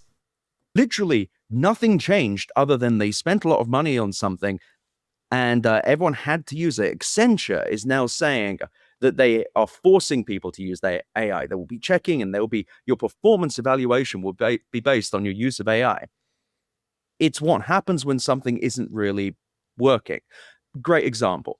When the iPhone came out, for example, we were still in the early days of bring your own device with software companies or companies. So you wouldn't be able to just bring any phone with you. You would have to have one provisioned by the company.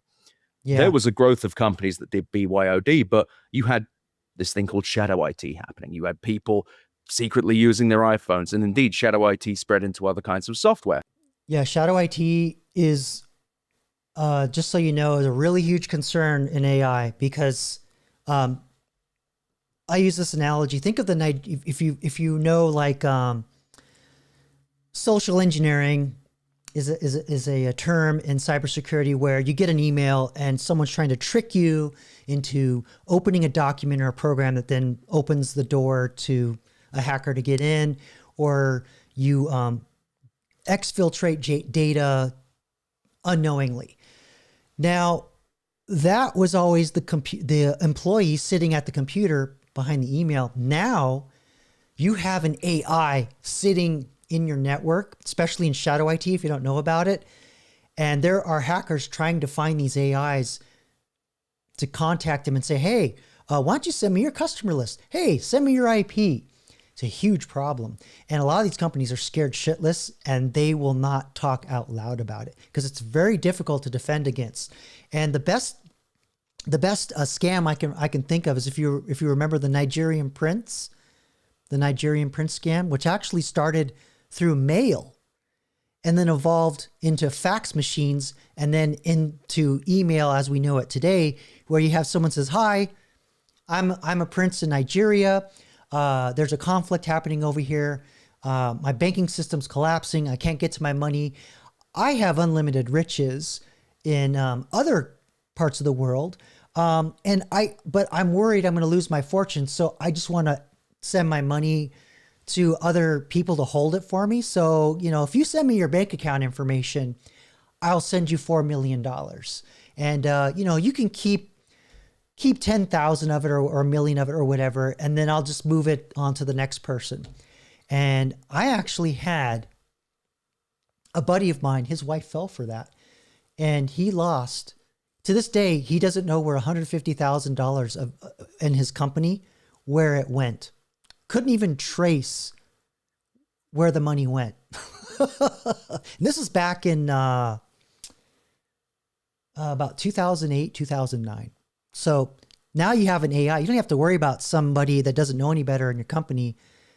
Now you have to worry about an AI that's there 7 days a week, 24 hours a day, that's talking to people it shouldn't be talking to if it wasn't secured properly. But anyway, let's get back to it. People were using the software they wanted to use at work.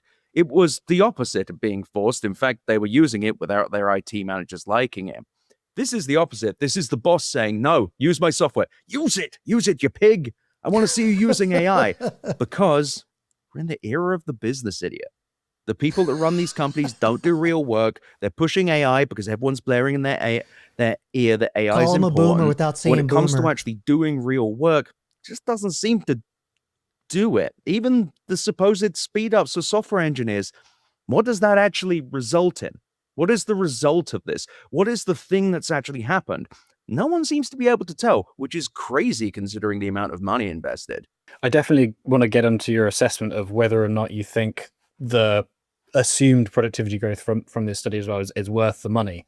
But first of all, do you think that AI, or more specifically the AI that people are familiar with, like Gemini or ChatGPT, do you think that will eventually mature enough that it will become as sort of commonplace as a laptop is now?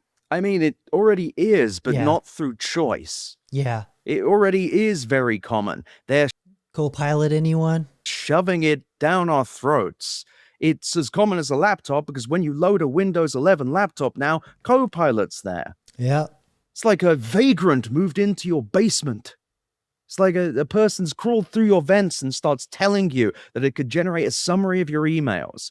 It's Yeah, even my my mother, who I'm her IT specialist, called me up one day and said, "Yeah, my phone's telling me that I have Gemini now. What is that?" I'm like, "Oh boy," because she has an Android phone. So they just threw it on there. That's dangerous. I don't like that. commonplace, but not through any consent from the user side. I don't think these models are improving in a way that makes them really essential at all.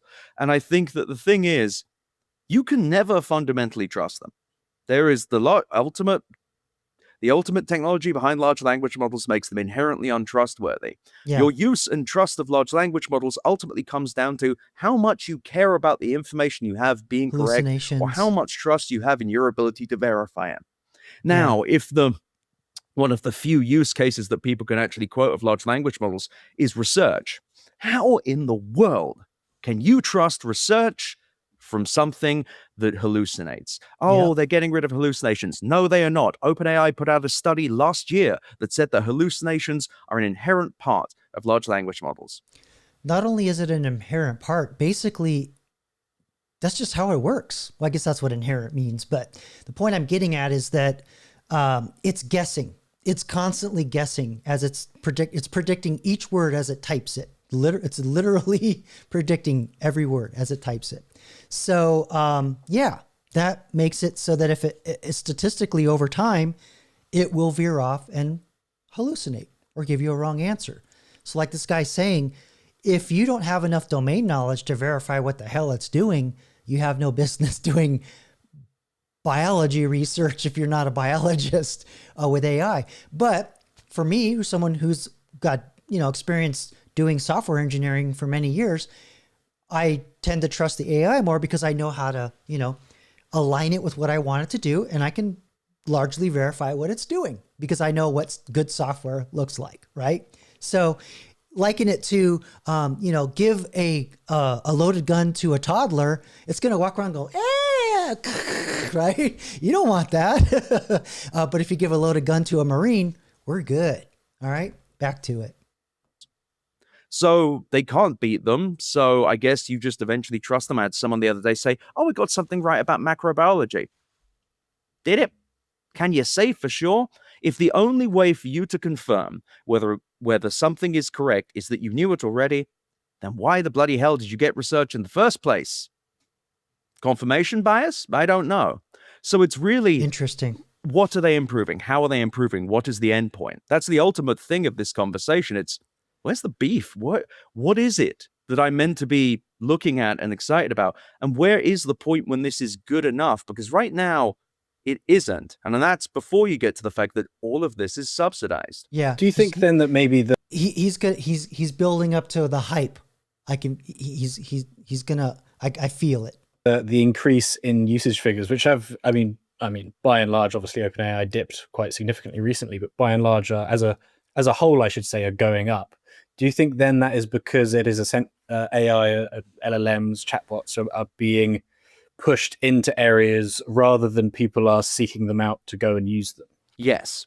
I think that, sure, if you hear about AI and everything, you're going to go, I should probably check this out because no one will stop talking about it. Yeah. But Google did a crazy one. Google Gemini, hundreds of millions of users suddenly. How'd that happen? Oh, right. They changed Google Assistant on every Google device to be Google Gemini. Familiar.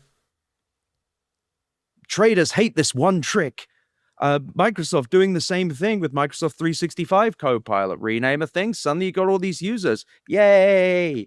I'm sure that Google also classic startup move or classic feature launch considers every user of Google Docs who has a Gemini pop-up, or Microsoft considers every single user that has a Copilot pop-up on Word or Google Docs to be an active user of Gemini or Copilot.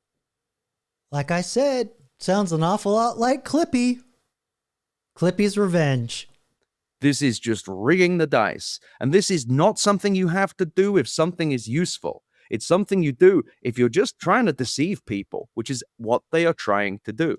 If these things had to stand on their own two legs, no one would really care. In that study that I mentioned at the start, that despite the lack of returns, it's sort of executives are expecting an average increase in productivity of, I think it was about 1.4% in the next 3 years. And it kind of, there's been some analysis recently pointing to the J curve. So the heavy amount of investment, the capital investment at the start creates a flat growth. And then he says J curve. That's what I've been talking, a hockey stick. Is another way to talk about it. And the payoff comes at the end, creating that sort of the tall bit of the J. What's your response to that kind of analysis? I mean, just wow. So I just have to wait until something happens, huh? Because that really is all that it's just like, yeah, it costs a lot of money and then something happens. Can they actually point to a time when that's happened? Because the dot-com bubble is very different to this one. All of that investment was in just on a very basic level. The fiber lasts for 15 plus years. But yeah, a lot of people are just straight up lying. But with AI, it's real. Technology exists, but nobody really knows how to use it, and nobody knows how to make a profit off it yet. And that's the report he was talking about. Where did we really get true productivity? Why are we investing $100 billion to build these data centers to put all these AIs in when nobody's making money? Investors are starting to figure it out. Versus GPUs that are obsolete in 1 or 2 years. And Jensen Huang's already talking about new GPUs he's going to announce. So cool. But nevertheless, why is it that every one of their predictions, promises, expectations is that the curve, that J curve bit, it's always, J keeps going out further and further. It's the longest J we've ever seen. One of the biggest, beautiful. The investment curve ain't going down. J's you've ever seen. It's just very strange. Whenever you ask them to actually tell you when something is going to happen, it's like, oh, it's just coming up. It's just coming up. Sam Altman in India said yesterday, he said that we're going to have super intelligence as early as the end of 2028, and to enjoy your job while it lasts. The thing that a guy... So again, Sam Altman, the agents are going to do the shopping and spending. Without a real job would say. Dario Amodei oh, end of 2027, a data center full of geniuses, blah, blah, blah, blah, blah, blah, blah. It's always in the future, isn't it? When you ask these people to actually tell you when something will happen, it's always in the future. We need all your money now so that we can spend it, so that then we can be rich, I think. Even meet George Jetson. Though the data center debt doesn't make sense, pretty much every data center is going to be underwater. OpenAI can't afford to pay for the stuff. Oh yeah, all of those annoying things like addition and subtraction, don't worry about those, because executives expect 1.4% more productivity. The people that do the least work and get paid the most expect more productivity from the thing that they are forcing you to use, that no one who does real work seems to be able to explain the point of. See? So the other thing too is he's talking about these people that are running these companies on creative accounting practices, EBITDA, earnings before interest, taxes, deferment. I forgot what the A is, but yeah, that's how a lot of these companies have been running. A lot of them have not been making money because they take out their expenditures, their costs, all that, and they're like, but look how much money is flowing through the register. Oh yeah. We'll make a profit someday, but look at all the cash coming through the register because they were able to just borrow money for 0% or 1% for all these decades. Cheap money. Now, well, I don't know what the percentage rate is now for corporations, but as a person on the street, it's what, like 6-7% now? That's a lot of money when you're borrowing $100 billion. And never mind the person giving it to you. Where do you think they got the money from? All right, let's get back to it. I guess it's you're faster at some things, but not in a way anyone can measure. It's funny. It's when you ask for these people, you ask them how much money they need. They know exactly how much. It's more than you've ever spent on anything. When you ask them for proof, it's always vague, but you got to trust them because there's always a lot of money up front, and then the good stuff happens. Which leads me to my natural question. Give me another example that isn't Amazon Web Services.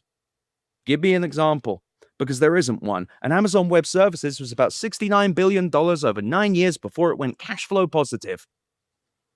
OpenAI is raising an $100 billion plus round. A telethon, we are the world. Let's all fund Sam Altman's future. But Amazon Web Services, probably one of the most consequential software company infrastructural movements in tech history. Just hearing these numbers makes me wonder, is there actually enough money in the world economy to do all the shit these people think they're going to be able to do? That just blows me away. Like, are the central banks going to just start printing money out of nowhere to just make this happen? That just blows me away because the Trump administration is very pro AI. That's obvious. So on one hand, they had Doge and they closed down USAID and they're trying to get rid of all the fraud and the waste. And yet at the same time, there's this little specter of AI and there's not enough money. Are they going to just end up printing more money to make it happen? Bail all these companies out, just like the companies got bailed out in the Great Recession. Like the AIG and Bear Stearns and all those. Shit. All right, let's get back to it. Less than OpenAI will have raised in the last calendar year. In fact, probably by the time they're done, half of it. Why are we doing this? I think that's the real question. Why are we doing this? What's the point? Everyone's losing money. Regular people hate it. It's driving people insane. It's destroying our environment. AI psychosis. It's created some of the most annoying people online that we've ever seen. People buying Mac Minis and claiming they're running agents on.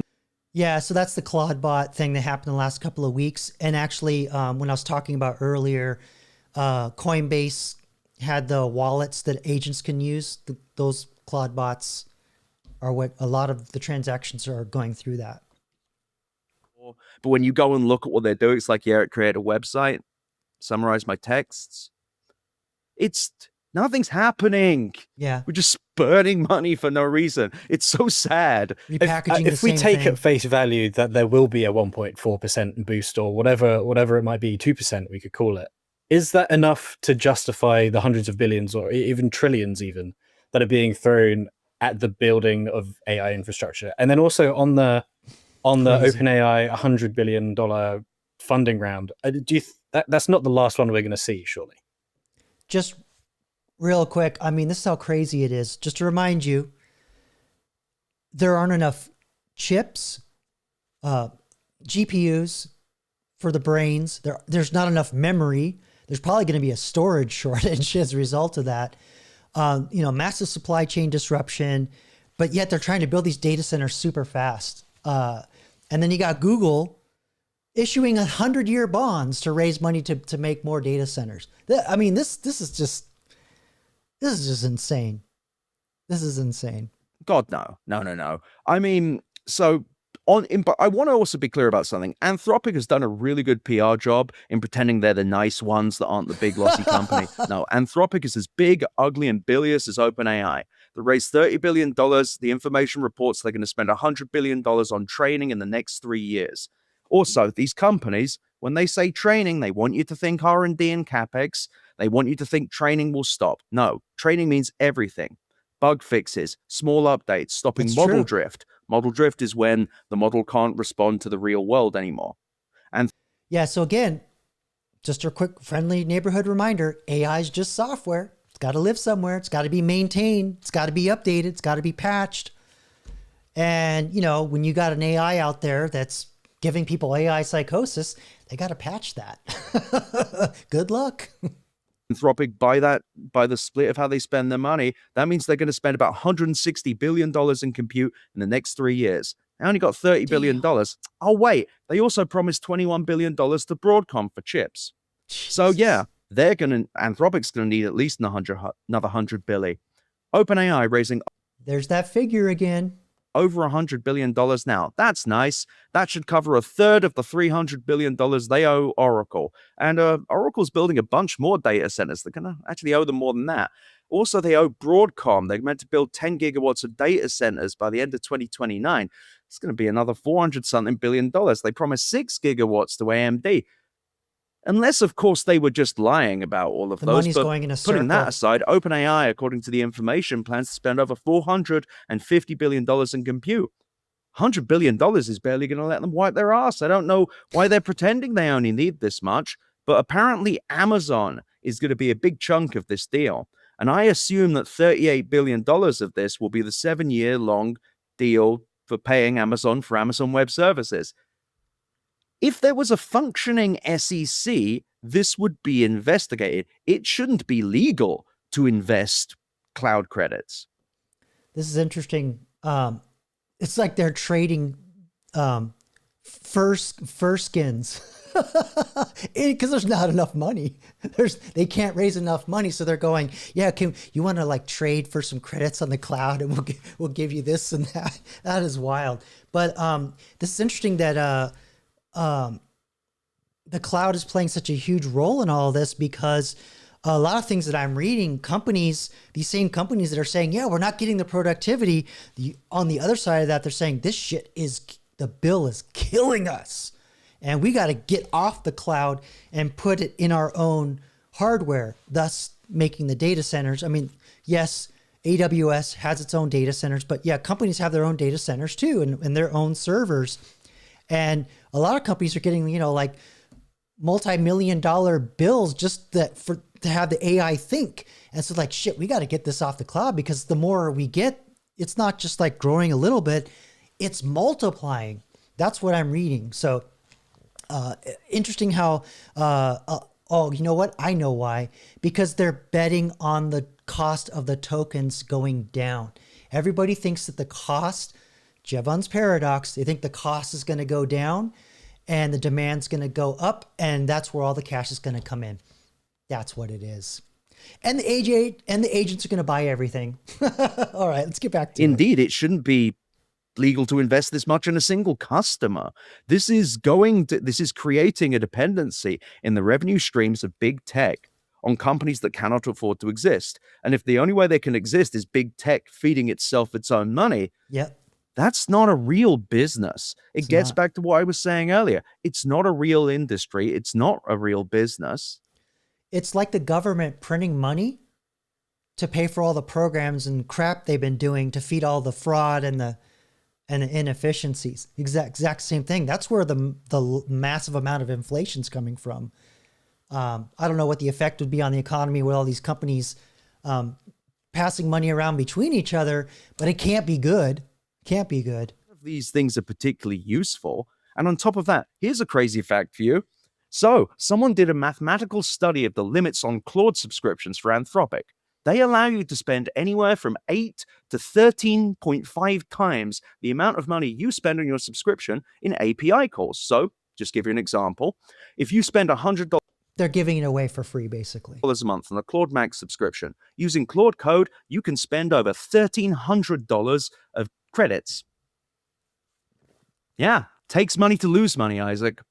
And that's why these companies need all this money, because they're burning money to keep customers. Because if yeah, it's also, this is in the .com era, this is called eyeballs. They wanted eyeballs on the websites so they could show you the ads. It was, a lot of it was about ad revenue at the end of the day. Crazy. they allowed them to use these models in a way that was sustainable, they would have to charge probably hundreds of dollars a week or even a day. So they do these ugly subsidized products to speed run their revenue, to get bursts of revenue, to beguile the media into thinking that these products at a $20 or $100 a month subscription rate will actually be sustainable and usable. No. Deep down, these companies are just, it's an illusion. And they will keep raising money until they run out of it, or the debtors and the creditors and the venture capitalists and the private equities eventually give up on this. There's a puzzle I've seen that is that NVIDIA's valuation has remained somewhat kind of stagnant for the last couple of months. All right, guys. They're going to get more into like finance and numbers at this point. Usually that's how this podcast goes. But I just wanted to show you how the hype is just driving everything. And the volumes of money that are just going around in a circle like in a toilet. And we all know what's at the center of the toilet. A big old drain. Everybody's losing their ass on AI. I keep saying it. I've been saying it for a year on this channel. And it's just more ass getting lost than last month. And it's just going to get bigger and bigger. And it's all on the bet that the cost to run all these AIs is going to go down. I don't know if I would make that bet with that kind of money, but we'll see. But the AI, the bubble has to burst. It's got to burst. Has to happen to shake out all the hype and all the liars and all the people that really aren't doing anything, to make way for the companies that are really doing something with it. All right, so we're kind of getting to the end of the stream, and I just want to make an announcement on a couple things on the channel. So those of you that are still here, I assume you're interested to know what's going on. So that's why I usually save it till the end. For those of you that are watching on the replay, you know about my AI characters. You know, we have the Hale 9000, right? That you can talk in the chat, and then there's the 8-Ball Oracle. Two characters I've had for a long time.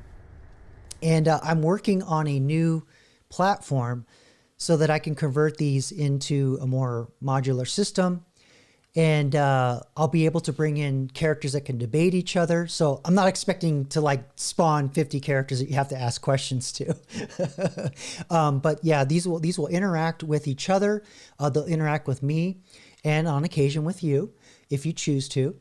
And I'm also building a system that will be able to basically take a screenshot of what's happening in the live stream in real time and have AIs look at that and interact with that. So a lot of cool stuff coming.